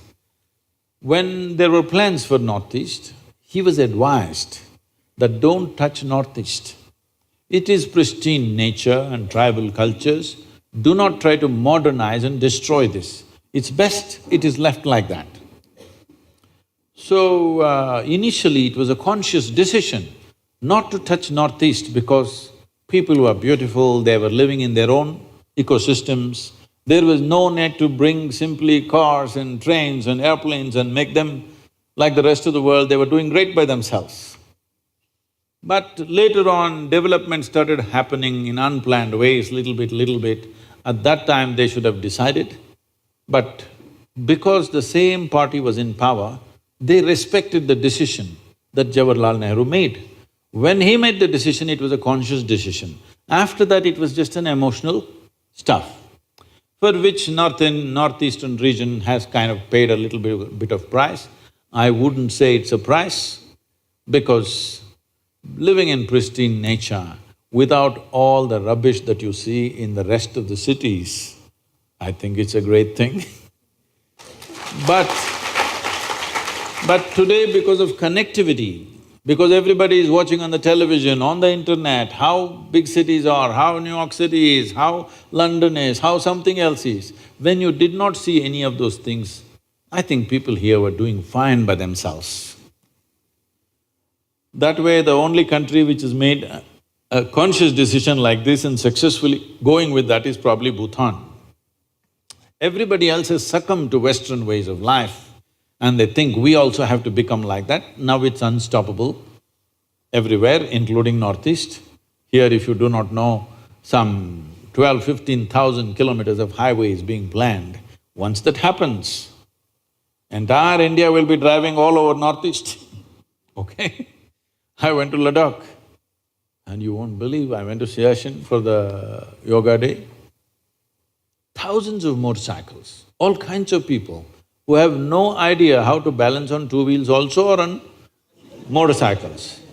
Everybody renting a motorcycle, getting a license right there. There's a motorcycle rental, next to that we'll organize licenses for you. Right there, instant license and hundreds of motorcycles everywhere. It is no more the Ladakh, pristine Ladakh that it was, simply tourists and traffic jams on the mountains, unbelievable. Well, that's going to happen to you because you asked for development. Because this is the kind of development that's happening in the world, unfortunately. Everything in excess. And in 15–20 years it'll happen, this government has decided to put railways, airways and roadways and everything. So, we can think it's development. It is also a certain loss to the country because tribal cultures will be totally lost, pristine forests will be lost, everywhere there will be picnickers, okay? Not wildlife enthusiasts or something. Picnic people will be all over the place. So, having said that, now the reason why it is banned in many major states in the thing and at the same time they've not touched this here is, in those states there is a huge emotion about that. Democracy, you talked about secularism, democracy is always about considering the concerns of the people. When there is such a big emotion, it's better you take that into thing. And everybody thinks this law came in the last 4 years. No, this law has been there since 1950. So this has been the way we have been running the country. We make a law and we don't have the courage to implement it. Now some hothead on the street, he decides to enforce the law. When mob tries to enforce the law, it will happen in cruel ways. It will happen in ridiculous and in archaic ways of doing things. So this is something we must decide. If we make a law, do we have the courage to implement the law? Do we have the means to implement the law? Otherwise, better there is no such law. So now, in the major states, if you do not implement it, there will be backlashes, there will be violence. So implement it, there is some kind of grouse happening, a small group of people.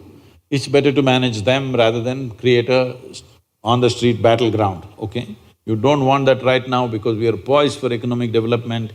Everything is being done to see social unrest doesn't happen. So here traditionally, see even in India, this is a very gender-biased law. You can only not slaughter a female cow. You can slaughter a bull, you can slaughter a buffalo. Look at this, gender discrimination. You can slaughter me but not you. Only cow protection because in this culture, this is a pastoral culture, where we have an understanding. Now it's different, but in the past, if there is a bad agricultural year, if there is a famine, we used to have serious famines in this country, if there is a famine, if I have 2 cows in my house, my children will live. You don't have cows, your children will die. This is a wisdom stuck in people's minds. So when because of my cow, my children lived, I worship this cow because this is the source of my life and my progeny. So there is a very deep engagement with the cow, in the sense when I was growing up, we were never fed milk from multiple cows. That specific cow, it has a name, and every day they will take you there and you at least give something, you know, one banana, one little grass or something to the cow, and always my grandmother will be saying that this is you're like your mother, you're drinking milk from this cow, you must be always grateful to this cow, this kind of thing. Like there's a huge emotion between you and that cow because you're drinking its milk biologically and emotionally you're connected. You're not drinking dairy milk which is million cows and buffaloes and we don't know what else. So this has been the culture. Because of that, because we have drunk the milk of this cow, if we tomorrow want to eat the cow, that is considered cannibalism, not cow slaughter. I want you to understand this. It is deep-rooted in us because like our mother, this cow gave us milk. Tomorrow how to kill it and eat it up, this is considered cannibalism, and we said, you never kill the cow. But they allowed other big animals to be killed also. And this methane gas you're talking, this is not a problem in India, this is United States problem. All the statistics and stuff, we just import it from the West and we think it's like this. In United States, how the cows are kept is a completely different matter. If you go into a cattle thing, it's something you must go and see, then you will not ask this question again. You must go and see, there will be 500,000 or 1,000,000 cattle in one place. There'll be not a speck of green because so many animals moving, full of dung and everything. All in sheds, sometimes they move them out for exercise and again back. On the highway side, if they're there a kilometer away, the kind of sounds they're making, it will churn your stomach. Because they're intelligent enough to know that they're going to be slaughtered. You must see the screams of the cows. Once you go there, never again you will touch anything because basically it will churn up something within you. Why I'm saying this is, see, cow is an animal where I have seen this personally, somebody that I knew. This is a lady, she named this cow as Lakshmi. It always was with her, 30 years that cow has become, it's very old but still with her. This lady died at 87. This cow came and just stood in front of the house, did not move from there, refused to eat. 2 days later, it just fell dead right there. And I have seen cows, if you are very attached to it and you're in some grief, you're not even with the cow is somewhere else, but it knows tears are flowing from the cow's eyes.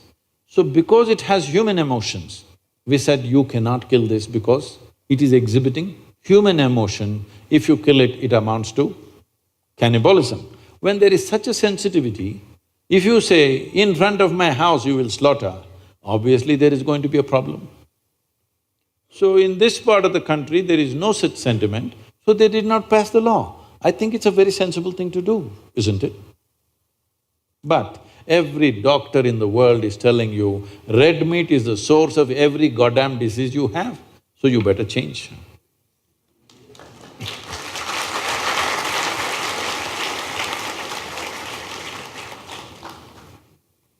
It is not a religion, it's a certain sense of humanity. Humanity finds expression in various kinds of aesthetics. This is our aesthetic. What about the minorities living in those areas, Sadhguru? They can eat whatever They else they cannot. want. But when it is imposed, the ban is imposed, they cannot. Suppose I like to eat you. You denying me my food. I enjoy human flesh. How can you pass a law against it, I'm asking? Hello? There is a law already that you cannot eat humans, but That is what… there is already a law that you can't eat a cow. The question is about passing of the law itself. No, I'm saying, see, you cannot eat a human being. Why? Because it's a human being. Now, we drank the milk of the cow, we shared emotions with the cow, we don't see it as separate, because in the villages, the cow lives in your house. There is no barn somewhere, it lives with you in the same house. So what is grown up with you, lived with you, shared life with you, you don't suddenly kill and eat it. Then you can as well eat your mother, what's the problem? I'm saying, what's the problem? It's good food. So I have taste for human flesh, how can you stop me from eating it? Don't start such an argument, it's not good. Thank you, Sadhguru. Thank you, Sadhguru. Moving on to next question. This was the most frequently asked question by the youth of our university. We feel parents today are becoming liberal with their children in many aspects. However, when it comes to intercaste and interreligion marriage, people are still orthodox, and people draw a rigid line that children cannot cross. Is it merely because of the fear of society? As the saying goes, "Sabse bada rog kya kahega log." So, as a youth, what can we do to convince our parents and bring them out of this social fear? See, the fear may not be about just what somebody says. We must understand the caste system for what it is. Well, before I say that, I want you to understand this. I never ever asked anybody, what is your caste, because it doesn't even occur to me in my mind. So I'm against intercaste marriages because somebody will take this one sentence and make me into trouble, but I keep doing this always because it's by intent. I am against intercaste marriages because, first of all, why the hell do you identify with the caste and then try to do inter?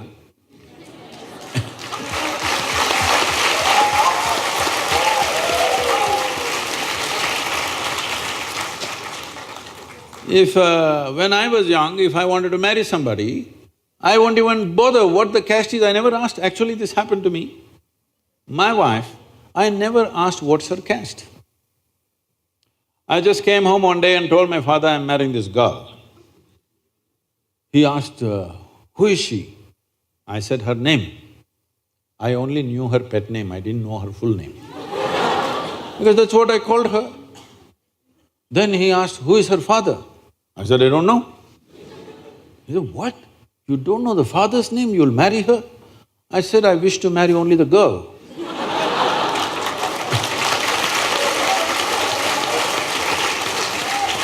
I don't wish to marry her father, nor his property, nor his kanda, nor anything, I'm just marrying the girl. So what caste are they? I said, I don't know. What, you don't know their caste? I said, I don't know. Because except what people have told me, even I don't feel my caste anywhere. I have uncasted myself completely, I'm not cast in anything. So I didn't check her caste either. Then somebody came, once this happens in the family, all the uncles and aunts and others, they are all warriors. They all get into the act. They came and said, we don't even drink water in their house. Their caste is like that. I said, did they invite you?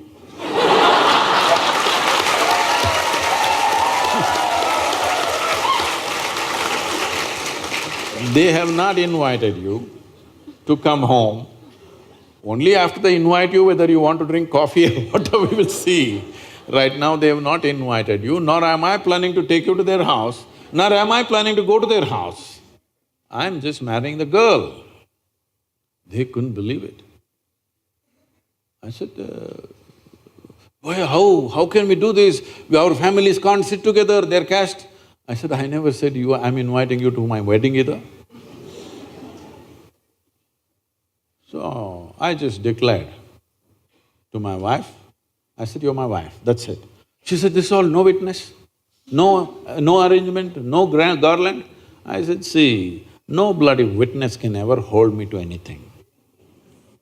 When I say something, that's it. I will not go back on it. I said, I'm married to you, this is it. So I just came and announced to everybody, I'm married. They said, when, where, how? That's not your business. This is my wife, then that's it. So I'm saying, first of all, why do you caste yourself and then why do you intercaste yourself? Not necessary. But there is a social situation, that is, in this country, why this caste system stuck on like this is, this was the only means of transmitting skills. Suppose your father is a goldsmith. Now he will marry you only to your goldsmith, another goldsmith, because right from your childhood you have helped the goldsmith carrying this and that, you know how to handle it. Suppose he suddenly marries you to your blacksmith, you will feel lost in that house and you know nothing about it.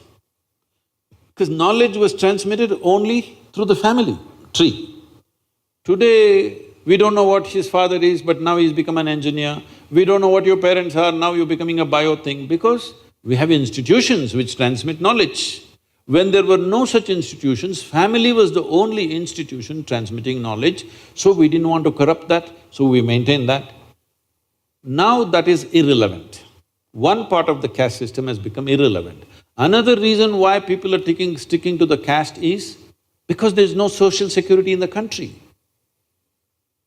If tomorrow something goes wrong with your life, okay, you married some strange boy, and if something went wrong with your life, you fell ill or he fell ill or accident happened, something happened, now the only people you can fall upon is your clan. You go and knock on somebody else's door, they won't open their door. You have to go to your caste. If you say, I belong to this caste, they'll say, come, we'll do something for you. So this is the social security you still have. So in urban areas, it may not matter because you have insurance and this and that, but in rural areas, if you just break away from your caste completely, you are completely on your own. If something goes wrong, there's nobody going to stand up for you. So this is the social security system. Don't try to worry about this destroying caste system by intercaste, all this. If you create a proper universal social security system, caste will die a natural death. Nobody has to kill it will just go.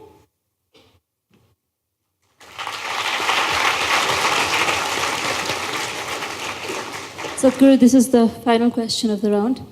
In an interview with Karan Johar, you have defined organized religion as madness.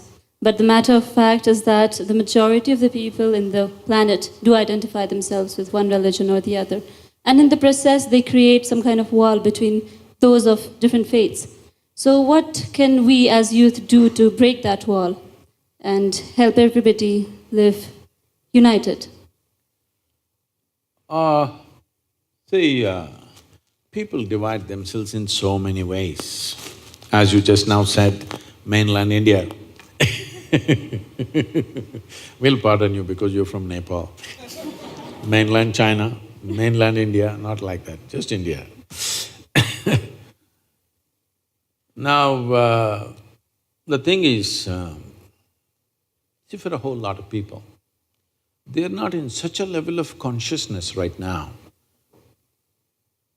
If it comes to me, I'm like this, I have no struggle within me for anything. So I don't look up, because I know the planet is round and it's spinning. If I look up, I'm looking up in the wrong direction. But for somebody else who is fearful, somebody else who's not figured their life, for them just believing there is somebody up there gives them solace. They're going to open the psychiatry department. But you will see psychiatry is very inefficient because you can treat only one patient at a time. And you need a lot of furniture like this, you need a couch, But now, God is holding your hand, don't worry. A whole lot of people, they're managing their psychological balance. It's true or false is not your question. The question is whether it's working or not working. It's working on one level. Yes or no? A whole lot of people will be cracked up if they don't have something that they believe they're holding on to. If that is not there, they will crack up. Because not everybody is on a spiritual path, not everybody is so organized within themselves that they will handle things out of their own conscious intelligence. They need something to lean on. Why people are leaning upon each other, why people are making… See, freedom is the most valued thing in the world, but still most people are trying to build bondages among themselves. Why? They need somebody to lean on, isn't it? So when all these people fail, they need somebody else to lean on. So, what you call as religion is a certain belief system. Belief is a very inexpensive and efficient psychiatry. It helps people to stay. Most people will lose their mind if there's nothing to fall back on, isn't it so? But as a human being evolves from belief to knowing, then it'll naturally go away. The entire movement that I'm doing right now is a movement from religion to responsibility. What this means is, religion means God's will. When is it God's will? When things go wrong. Yes? It's also an insurance for failure. When things don't work out, it's God's will. Otherwise, failure will poke you and poke you and poke you. In case she doesn't respond, it's God's will. Yes. No, it's her will. Now, if you take away this aspect from people, a whole lot of people will get confused and suffer immensely. You must evolve with society from religion to responsibility. What this means is that you are willing to see that your destiny is your making. It'll take a certain amount of organization for an individual human being to come to that. In this culture, forever we have thought that, because in this culture there is no the God, anybody. There's never been. All the people that you worship in this culture are people who walked this geography. Whether Rama, Krishna, Shiva, anybody you take, they all walked this land at some time. And they were not even a super success. Nor did they do anything superhuman. They did not drop from the sky, they did not fly in the air, they did not walk upon the water, nothing. Drudgery, daily. All kinds of troubles in their life, daily. More trouble than any of you will go through. All kinds of things. You look at Rama's life, he's still having real estate issues.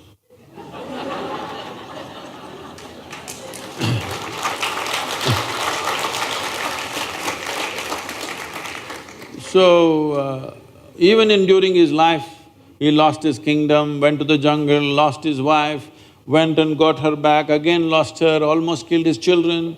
Then he never saw his wife. She means a lot to him. If he was that kind, that if his wife was kidnapped, he found a local girl immediately. I mean, he's a king, he could have found another wife, all right? Any man could have found. But he walked nearly 3,000 kilometers down to get her back. Fought a war, burnt a beautiful city and got her back and again lost her. This is not a successful life, but the reason why we are bowing down to him is because no matter what life did to him, he stayed free. He did not become resentful, he did not become hateful, he did not even become reactive to anything, nor did he become a recluse. He participated, fulfilled all his duties, whatever he has to do, all his responsibilities as a king.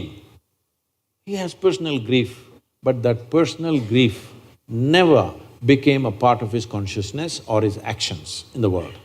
To such an extent, when he came back after killing Ravana, he wanted to go for 1 year of penance in Himalayas.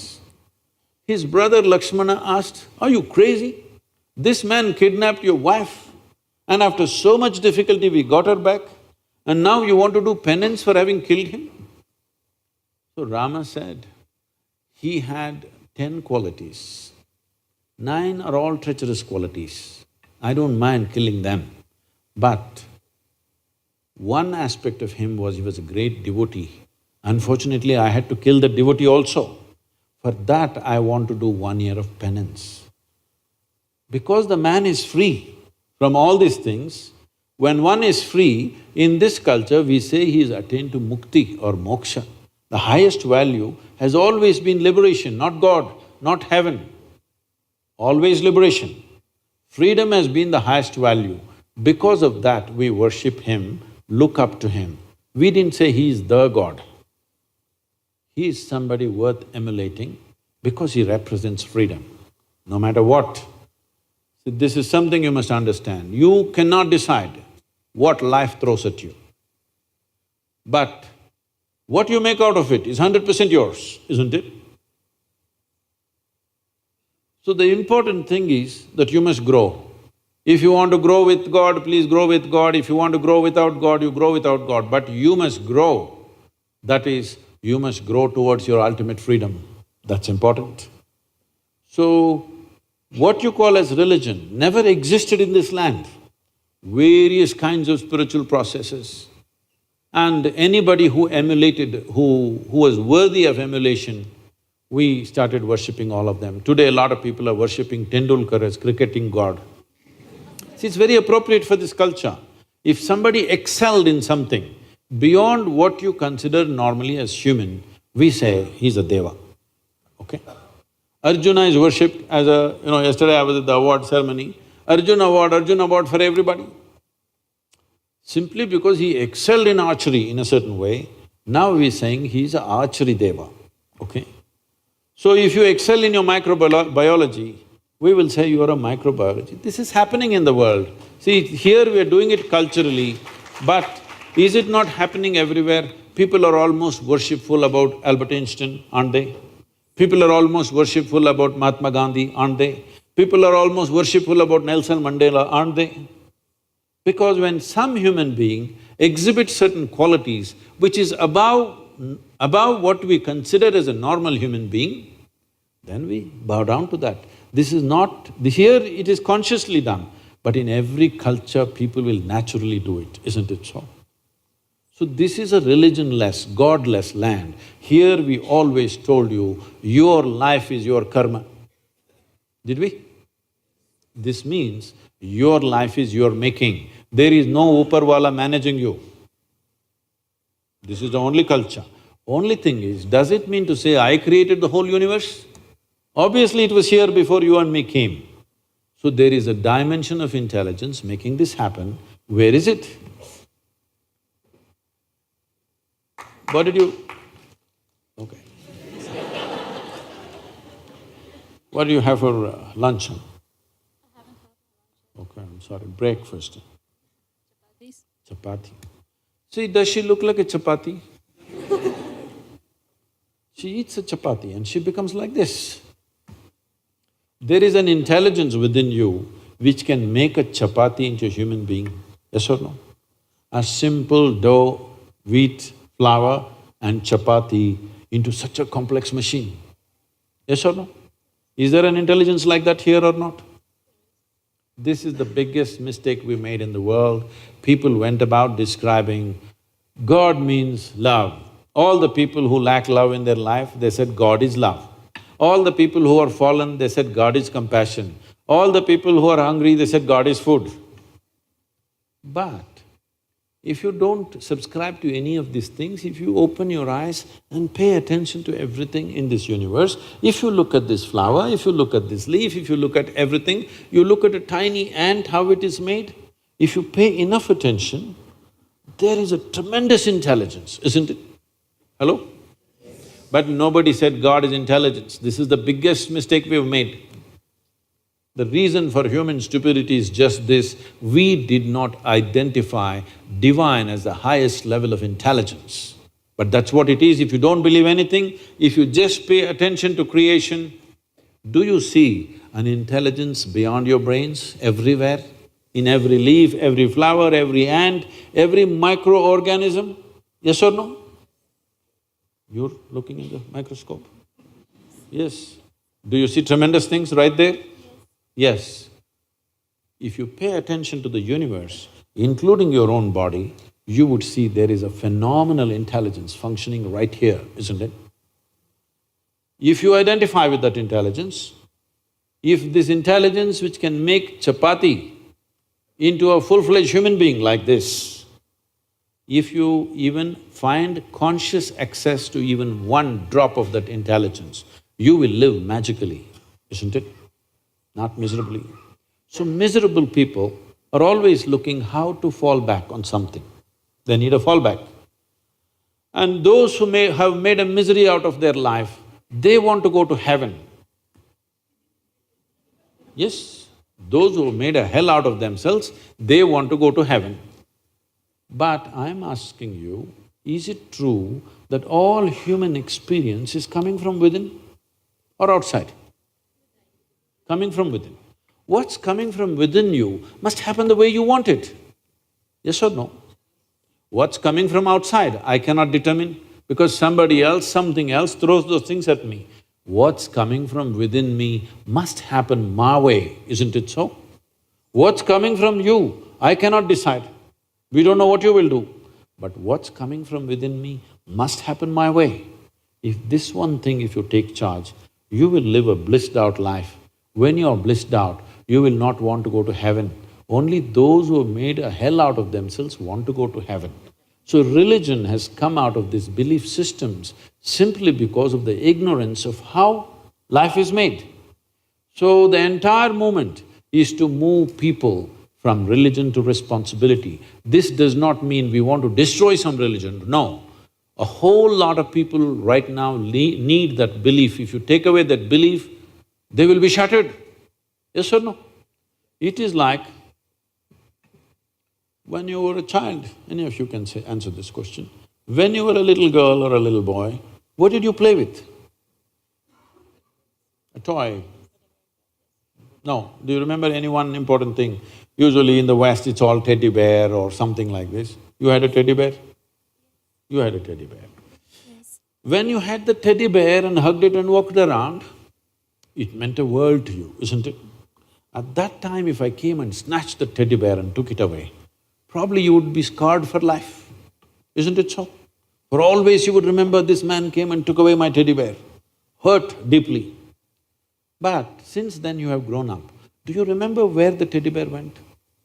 No. Somewhere as you grew up, religion should fall off like that.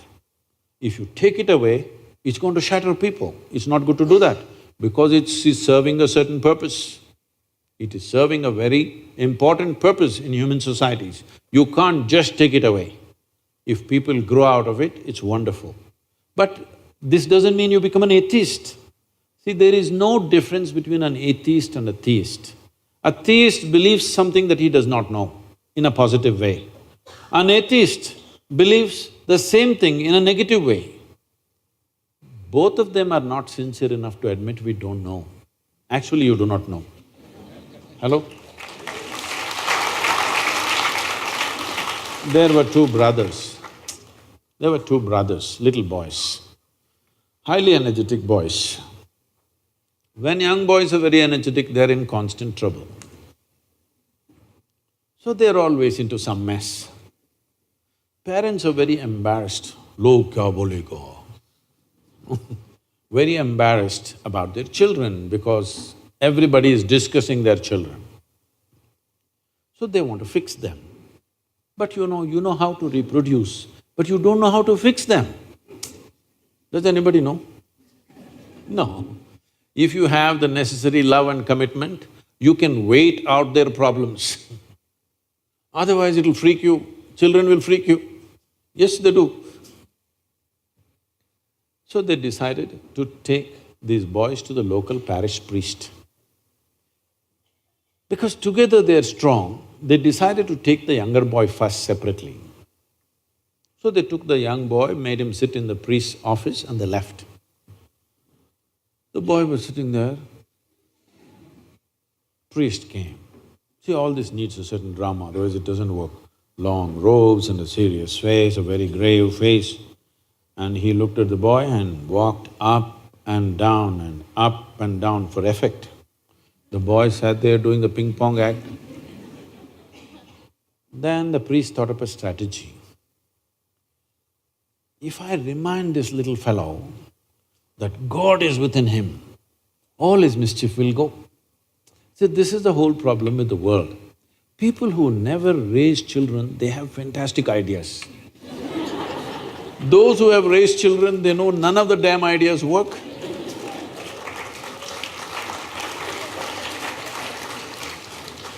So, he thought up this strategy and suddenly with a booming voice he asked, "Where is God?" The boy was bewildered, he looked all over because he must be somewhere in the priest's office. Then the priest saw he's not getting the point. So he leaned on the table, pointing at the little boy. "Where is God?" He's giving him a clue. God is within you. "Where is God?" The boy looked even more bewildered and looked under the table.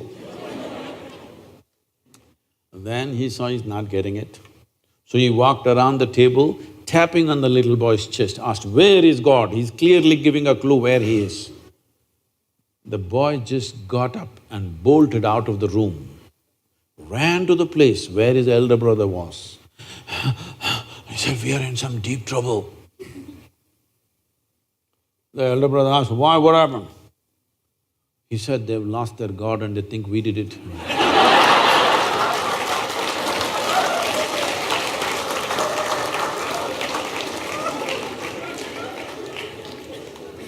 I am not taking away anything from you. When you say, "I believe something," you must understand, you made up something for a certain convenience. As long as it serves that convenience, it's fine. But if you're stretching it beyond that point to divide humanity, you better.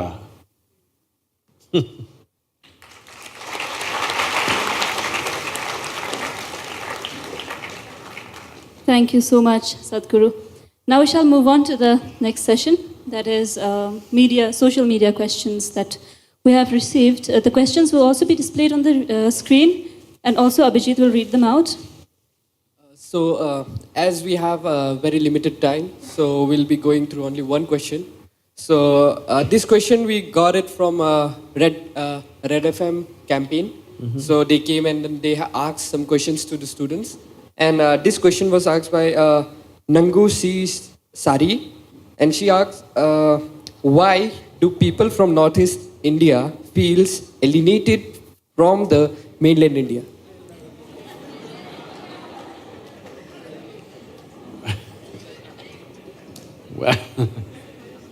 Well, as I told you earlier, it was a well-intentioned plan which went bad.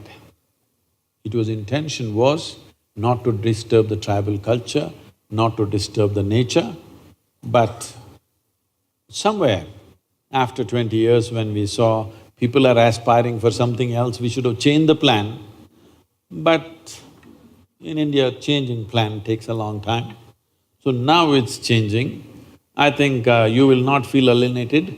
In another 5 years, you will not feel alienated, you will feel invaded by all kinds of people. Once the highways are laid all over, railways are laid all over, so you will not be complaining, you will be reverse complaining. But stop calling India mainland India, please. Thank you. Thank you so much, Sadhguru. Thank you, Sadhguru. It was wonderful interacting with you. We now open the floor to the audience. Audience, anyone who has question to Sadhguru can now ask question to him. सदगुरु को मेरा नमन। नमस्कार। सदगुरु, ये मेरा प्रश्न नहीं, अभी तो एक जिज्ञासा है। This is not a question but a curiosity. Okay, I think you all can hear me. The thing is that we are sitting in the temple of knowledge and we are the striver or seeker of the knowledge. We always quest about knowledge. But the question here is, how much knowledge should we attain? I mean, knowledge is not sufficient, whatever quantity that we attain, but more important than attaining the knowledge should be understanding and then the implementation of knowledge. In India, basically in our education system, we see the stress is upon the imparting the knowledge. Whether the person understands it or implements it is invalid. So how can we improve upon that, sir? Well, education, both school and college education as we know it right now, could become absolutely irrelevant in this world in the next 10 to 15 years' time. Maybe in India it will take 20 to 25 years' time. But all the knowledge that you acquire in a matter of 25 years of education, normally 20 years of education or so, even if you come out with a PhD, it's approximately 25 years of education. In this 25 years, after your PhD, what you know, in another 10-15 years, a simple gadget which is smaller than your phone will know more than you. So, this form of education, of accumulating information and thinking we are getting somewhere, will become irrelevant because once this little machine knows all this, we can program other machines which know this and it will also implement it. They are looking at right now, there are experiments like this going on. They are looking at how a robotic machine, right now they got little fanciful commercial companies, they're trying to build a man or a woman who will fool other people that you cannot make out whether this is real or this is robotic. But it's not necessary, it can be a square machine which does everything that a human being does. The aesthetics of it is not really important. Right now they're trying to make it acceptable, so it's taking a long time. But if you just make it like this furniture, which does everything that a human being does, now they're looking at how a machine could engineer a whole building and order other 10 machines to build the whole building without a single human being. These experiments are already on and they're quite successful. The Honda company chairperson has promised by 2050, he will have a robotic football team which will win the World Cup football. Everything that the best players in the world know about football, they will program it into that machine. That machine will move better than any football player, kick the ball whichever way you want, everything. So, the way we are valuing information right now, if I know something, information that you do not know, suddenly I am superior to you. This is how our whole thing about… there was a time when everybody was illiterate. There was one man in the village who could read a book. People would sit there gaping at him because he can read from a paper. He's saying so many things from a paper. People sat there gaping. I've seen such situations. People can't believe all this is there in this book. So just reading a book, people acted divine. People who can read a book, they're acting like they're agents of God, aren't they, all over the world? Hello? Just because they can read a book. So now it's becoming irrelevant because everybody can read. Similarly, when the machines can remember… see, this process of acquiring information, analyzing and applying, this a machine can do better than you. The Google lady knows much more than any of you. Yes or no? Yes. Ask her anything without batting an eyelid, she'll say. Yes? Not even taking 2 seconds to answer, just like that. And she is nothing. What is now happening, in the next 10 years what will happen is such, one cell phone-like machine can store information about everything in the universe if you wish, and can act, can process and act. Not just you have to look for it, it can process and act looking at the situation as you can act. So this dimension of education, of gathering information, analyzing and applying, this will become meaningless in a short period of time. Well, it's a strange thing that people have been inviting me in the last 1.5, 2 years to speak in all kinds of artificial intelligence conferences. When initially they called me, I said, why me? I'm not an artificial intelligence, I'm a natural intelligence. Why do you think I'm a robotic person or something? They said, no, the problem is we will lose our jobs, what are we supposed to do? I said, that means it's a holiday. Isn't it fantastic? Hello? The machine does everything, isn't it fantastic?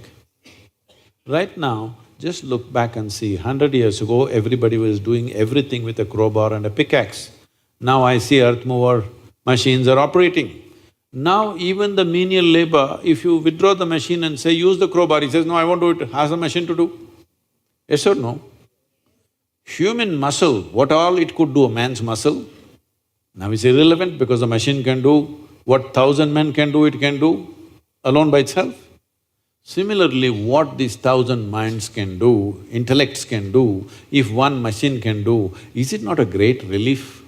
Hello? Is not fantastic? It is.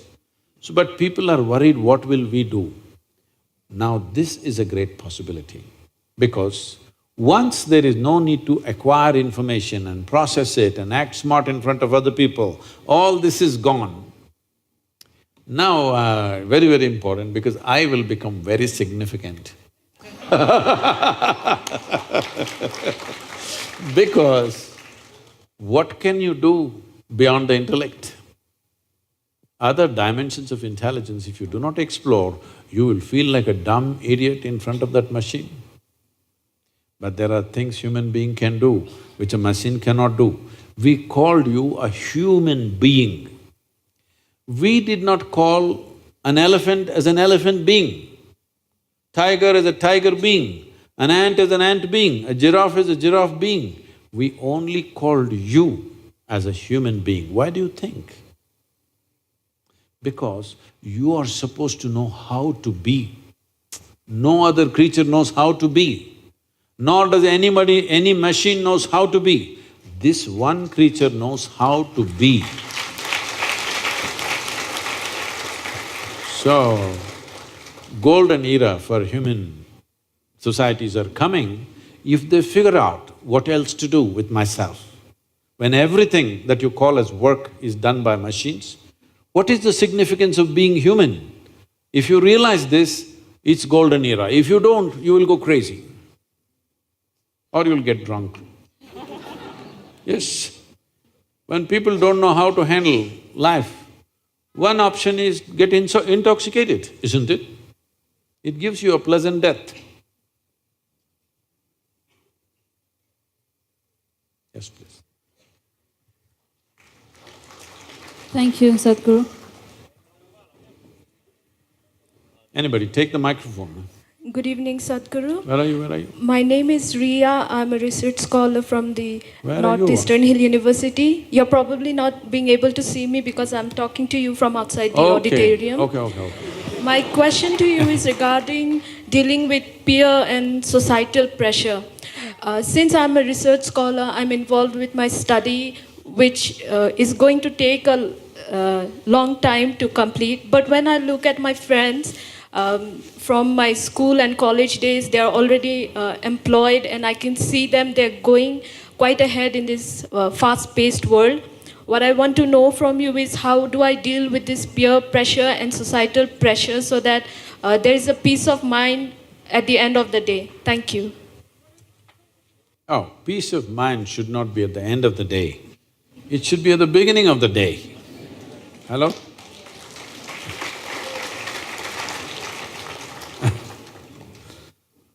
Well, I was supposed to speak. Ria, we cannot see you, I'm not even able to see the screen. Is she on the screen? No. I was to speak in Tel Aviv. I flew out of Atlanta in United States. I'm supposed to land there mid-afternoon and speak at 6:30 in the evening. Due to some delays in flight, I ended up there at 6 in the evening. I landed at 6. 6:30 is my talk. I have a problem because in this 36 years, I have not been late to a single event yet. So today I don't want to lose my reputation, so I quickly change in the airport and rushing. I'm traveling an American airline, so there is nothing edible on the plane. So I'm super hungry, famished. But there's no time to even grab something. So I just rushed. And when I went to the venue, this doesn't happen to me at all, but on that day, the venue is a fine restaurant. I'm speaking in a very fine restaurant. That's where the meeting is. I thought, this is a fantastic place to come to when you're so hungry. Then people have already gathered and people are coming in, some people are greeting me. One man comes to me and says, "Shalom." I ask him, what does it mean? He says, "This is the highest way of greeting." I said, "Well, that's your opinion. What does it mean?" He said, "No, this is really the highest way of greeting." All right, what does the word mean? He said, "It means peace." I said, why is peace the highest way of greeting unless you're born in Middle East? In South India, if you come up in the morning and say, "Peace," I'll say, "What's wrong with you today?" True with Northeast also, isn't it? Somebody comes and says, "Peace." Say, "Are you nut? Nutcase or something, what's the matter with you?" But in Middle East, peace is the highest level of greeting, because all the time people have been clashing for so long, they have forgotten what is peace. Somebody has to come and greet you, "Peace." So, peace is not at the end of the day. It should be at the very beginning of the day, because can you enjoy your breakfast in the morning? If you're not peaceful, you need not be ecstatic, at least you must be peaceful to enjoy the breakfast, isn't it?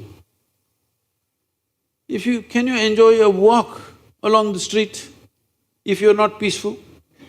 Hello? Can you enjoy the company of a few people that you know in your life if you're not even peaceful? You may not be in love with them, but at least if you're peaceful, you enjoy somebody's company, isn't it? So peace is not the final thing in your life. Those people who think peace is the highest value, such people will only rest in peace.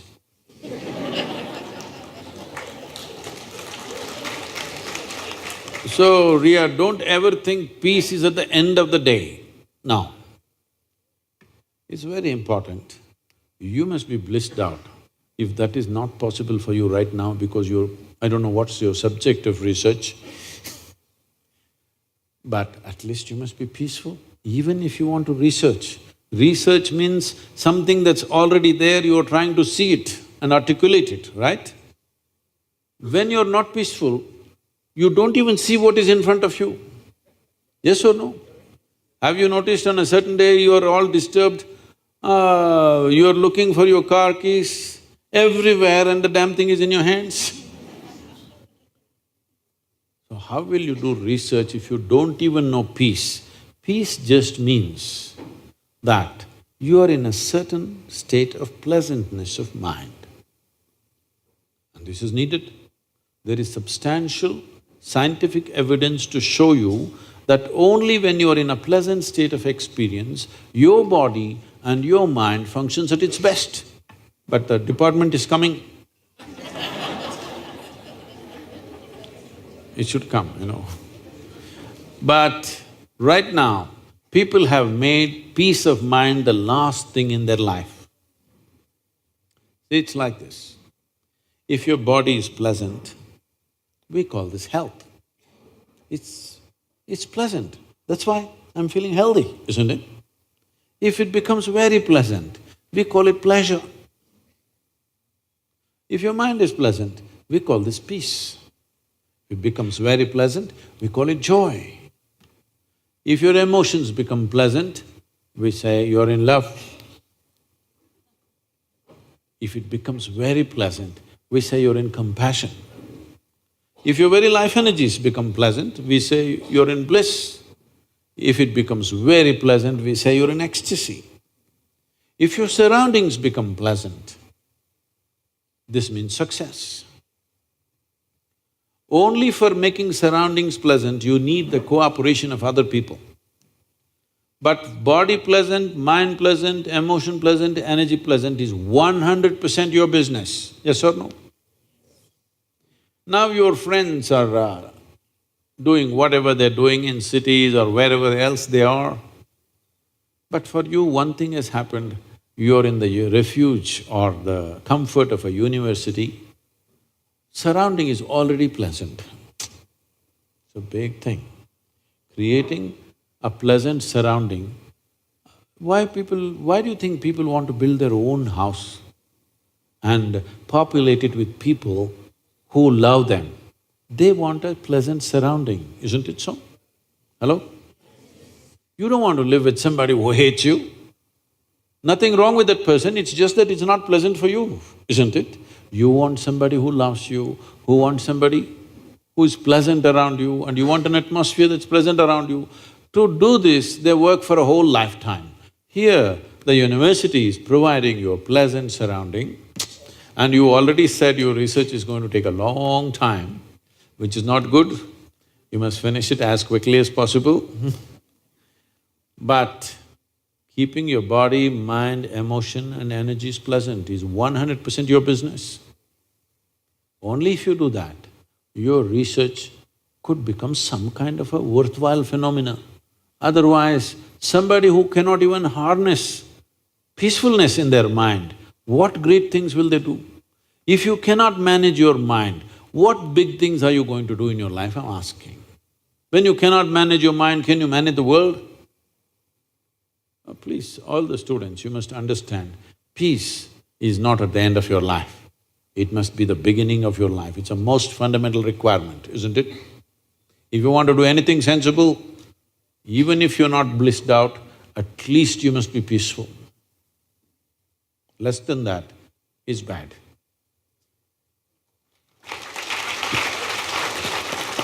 Good afternoon, Namaskaram, Sadhguru. Sadhguru. Good evening, Sadhguru. Where My are- name is… Where are Okay, you? there's just an announcement. My name is… This will be the last question. We're so sorry, we are running out of time. So this one will be the last question. Namaskaram. Good evening, Sadhguru. My name is Nit. Okay, the last two questions.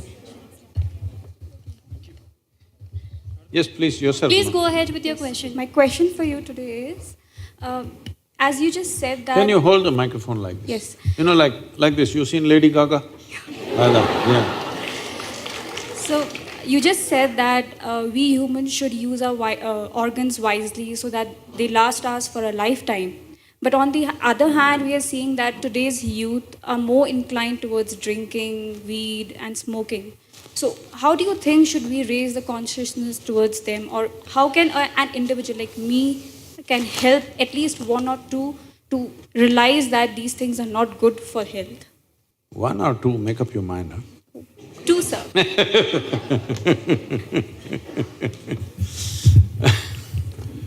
So, when somebody has tasted some pleasantness, either to drug or drink or sexuality or whatever, they tasted some pleasantness. If there was no pleasantness, they wouldn't have gone that way. But the pleasantness may suck them into destroying their body, that's another matter.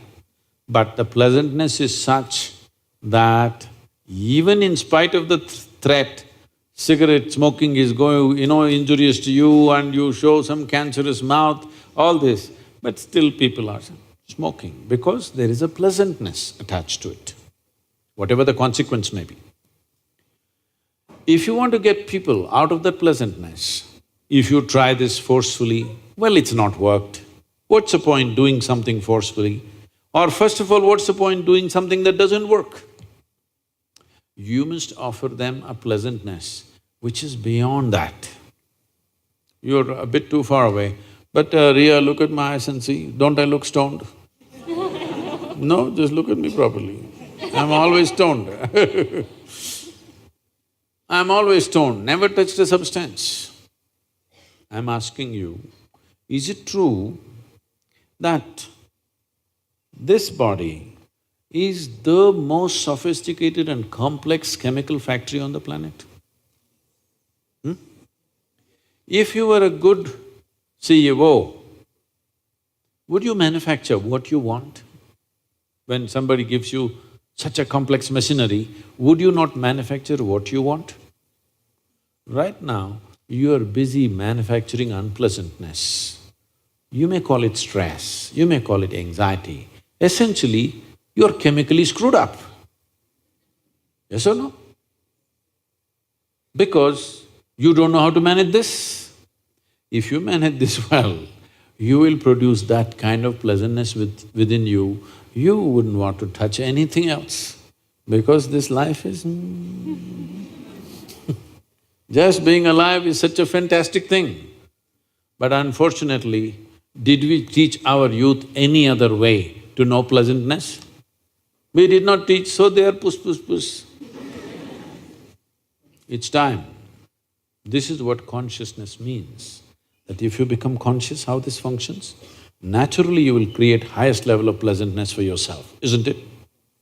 If you could sit here and be absolutely blissed out, would you smoke? I'm asking you. Would you?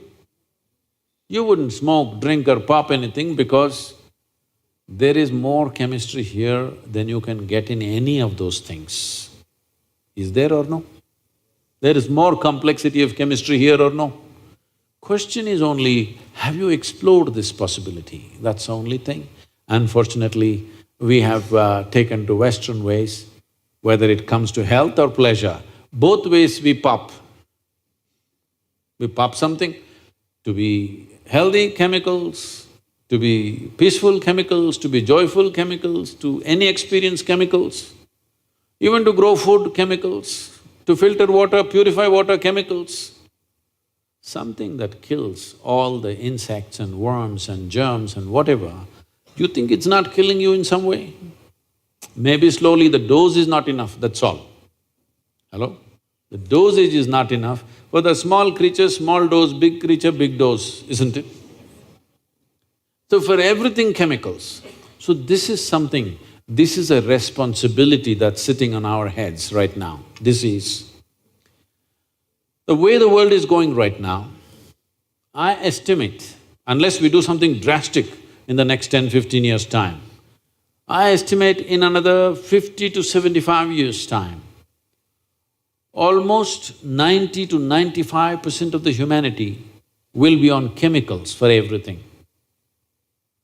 To be healthy, to be peaceful, to be joyful. Already consumption of this has gone up 10,000% in the last 25 years. Yes or no? Hello, has it not gone up 100 times? Because other things that people promised elsewhere are all collapsing. People told you it doesn't matter, you're miserable, when you go to heaven everything will be wonderful. But slowly in your mind, the hope of heaven is collapsing. Maybe you still don't dare to utter it, but it's collapsing, isn't it? Yes or no? So you want to do everything here, but nobody taught you how to do it in such a way you can have the highest level of pleasure and still it'll enhance your life. This needs a little application. Unfortunately, we have not explored. If you do not raise human consciousness to a point where a whole lot of human beings know how to do things within themselves, if this does not come in the society, 90 to 95% of the population in 50 years or plus will be on chemicals. Now, this is not a moral issue for me. If 95% of the humanity goes on chemicals, the next generation that we produce will be a generation which is much less than ourselves. See, the purpose of next generation is somehow, at least one notch, they must be better than us. If we produce a generation which is worse than us, this is a crime against humanity. We have taken humanity backwards. And once you do that, afterwards we don't know what the next one will do. See, this is not some prediction by looking at astrological stuff, looking at the human mind. When all these machines come, when this chemical usage goes out of control, you should not be surprised in another 60 to 75 years' time, if a huge percentage of population is committing suicide. You should not be surprised at all, because a human being doesn't need just pleasure, he needs a purpose. But one thing that happens to you with chemical usage is, you lose a sense of purpose, you pleasure, but no purpose. So there are various kinds of pleasures. There are intellectual pleasures, there are physical pleasures, there are other dimension of pleasures, there are emotional pleasures, the pleasure of activity. Climbing a mountain can be a great pleasure, though there is a lot of pain in the body, yes or no? So if we do not explore other dimensions, everybody will fall back on chemicals. When this happens, you will see the suicide rate in the world will increase enormously. I must tell you this, I grew up in early 70s and whatever. At least 12, 13, if I count little far away friends also, nearly 14 people. All my age, we were all like, on motorcycles and trekking and doing crazy things in the mountains, all kinds. But a whole lot of them, at least 60% of them at that time went on drugs and alcohol.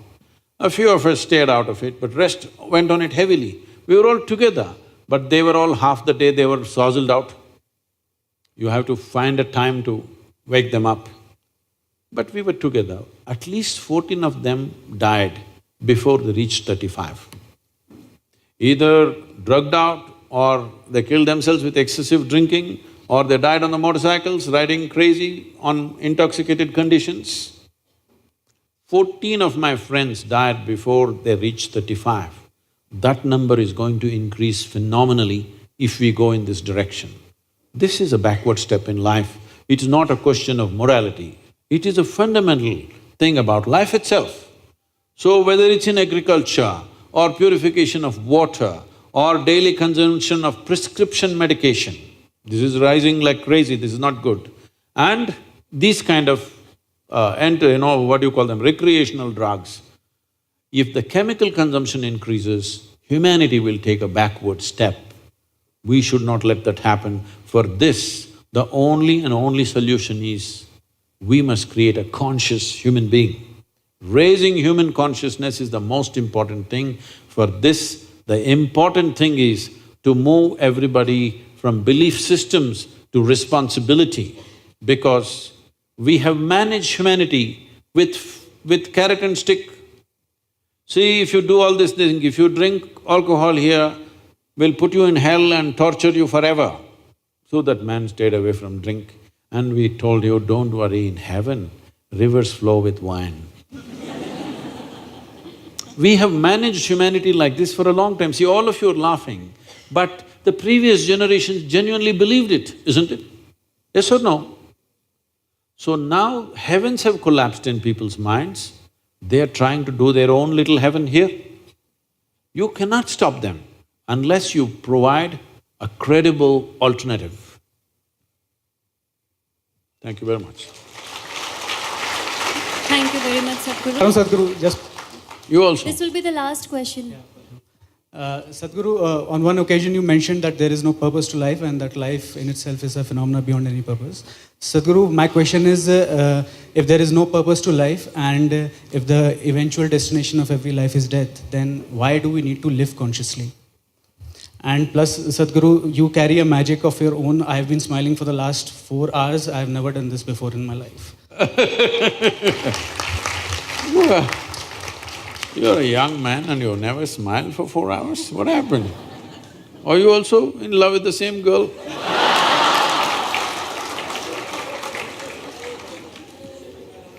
Because the girl doesn't know, poor girl, all right?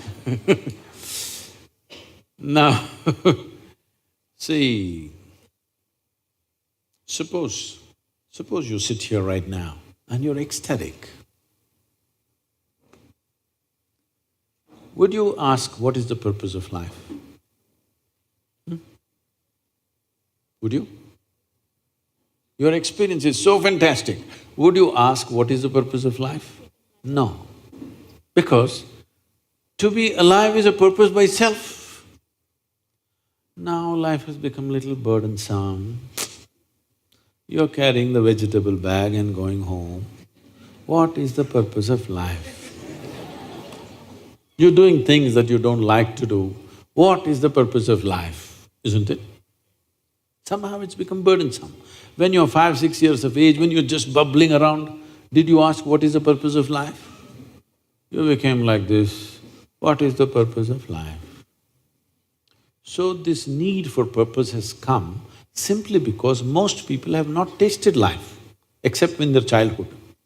When I say they have not tasted life, right now the only two things they're experiencing is their physiological structure and psychological structure. As we already went through this process, both your physiology and psychological structure have been gathered from outside, isn't it? So there is no taste of life. So now you're asking, what is the purpose of life? Because you lost the connect with life. In your mind, in your intellect, logically you ask this question, but the life within never asks the question, isn't it? Even an ant wants to live, try to hold it and see. Does it want to live? Does it do everything possible to live? Yes or no? Because life is a purpose unto itself. It's a phenomena beyond all silly purposes we can find in our life, in our intellect. Whatever silly purposes we find in our mind are absolutely silly compared to the tremendous phenomena that we call as life. But right now, you are just a bundle of thought, emotion, ideas, opinions, ideologies, belief systems and prejudices. No life. Life is not happening, only thought is happening, isn't it? Hello? Because of that, you are asking what is the purpose of life. And you said that, and now you're saying, what is the point? Eventually I will die. So what do you want to do? You want to die today? No, it will come. If this question becomes very deep, then the next question is to be or not to be. Once the question comes, we just have to provide you with 2 meters of rope, that's all, and little encouragement. That girl has to disappoint you.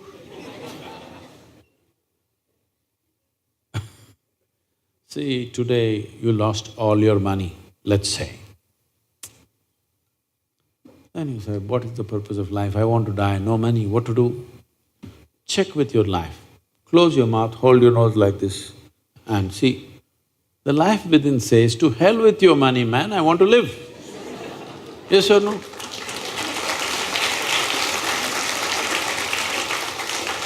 This girl, she left and went away, she finished her program, she doesn't know, she went home. My love, gone.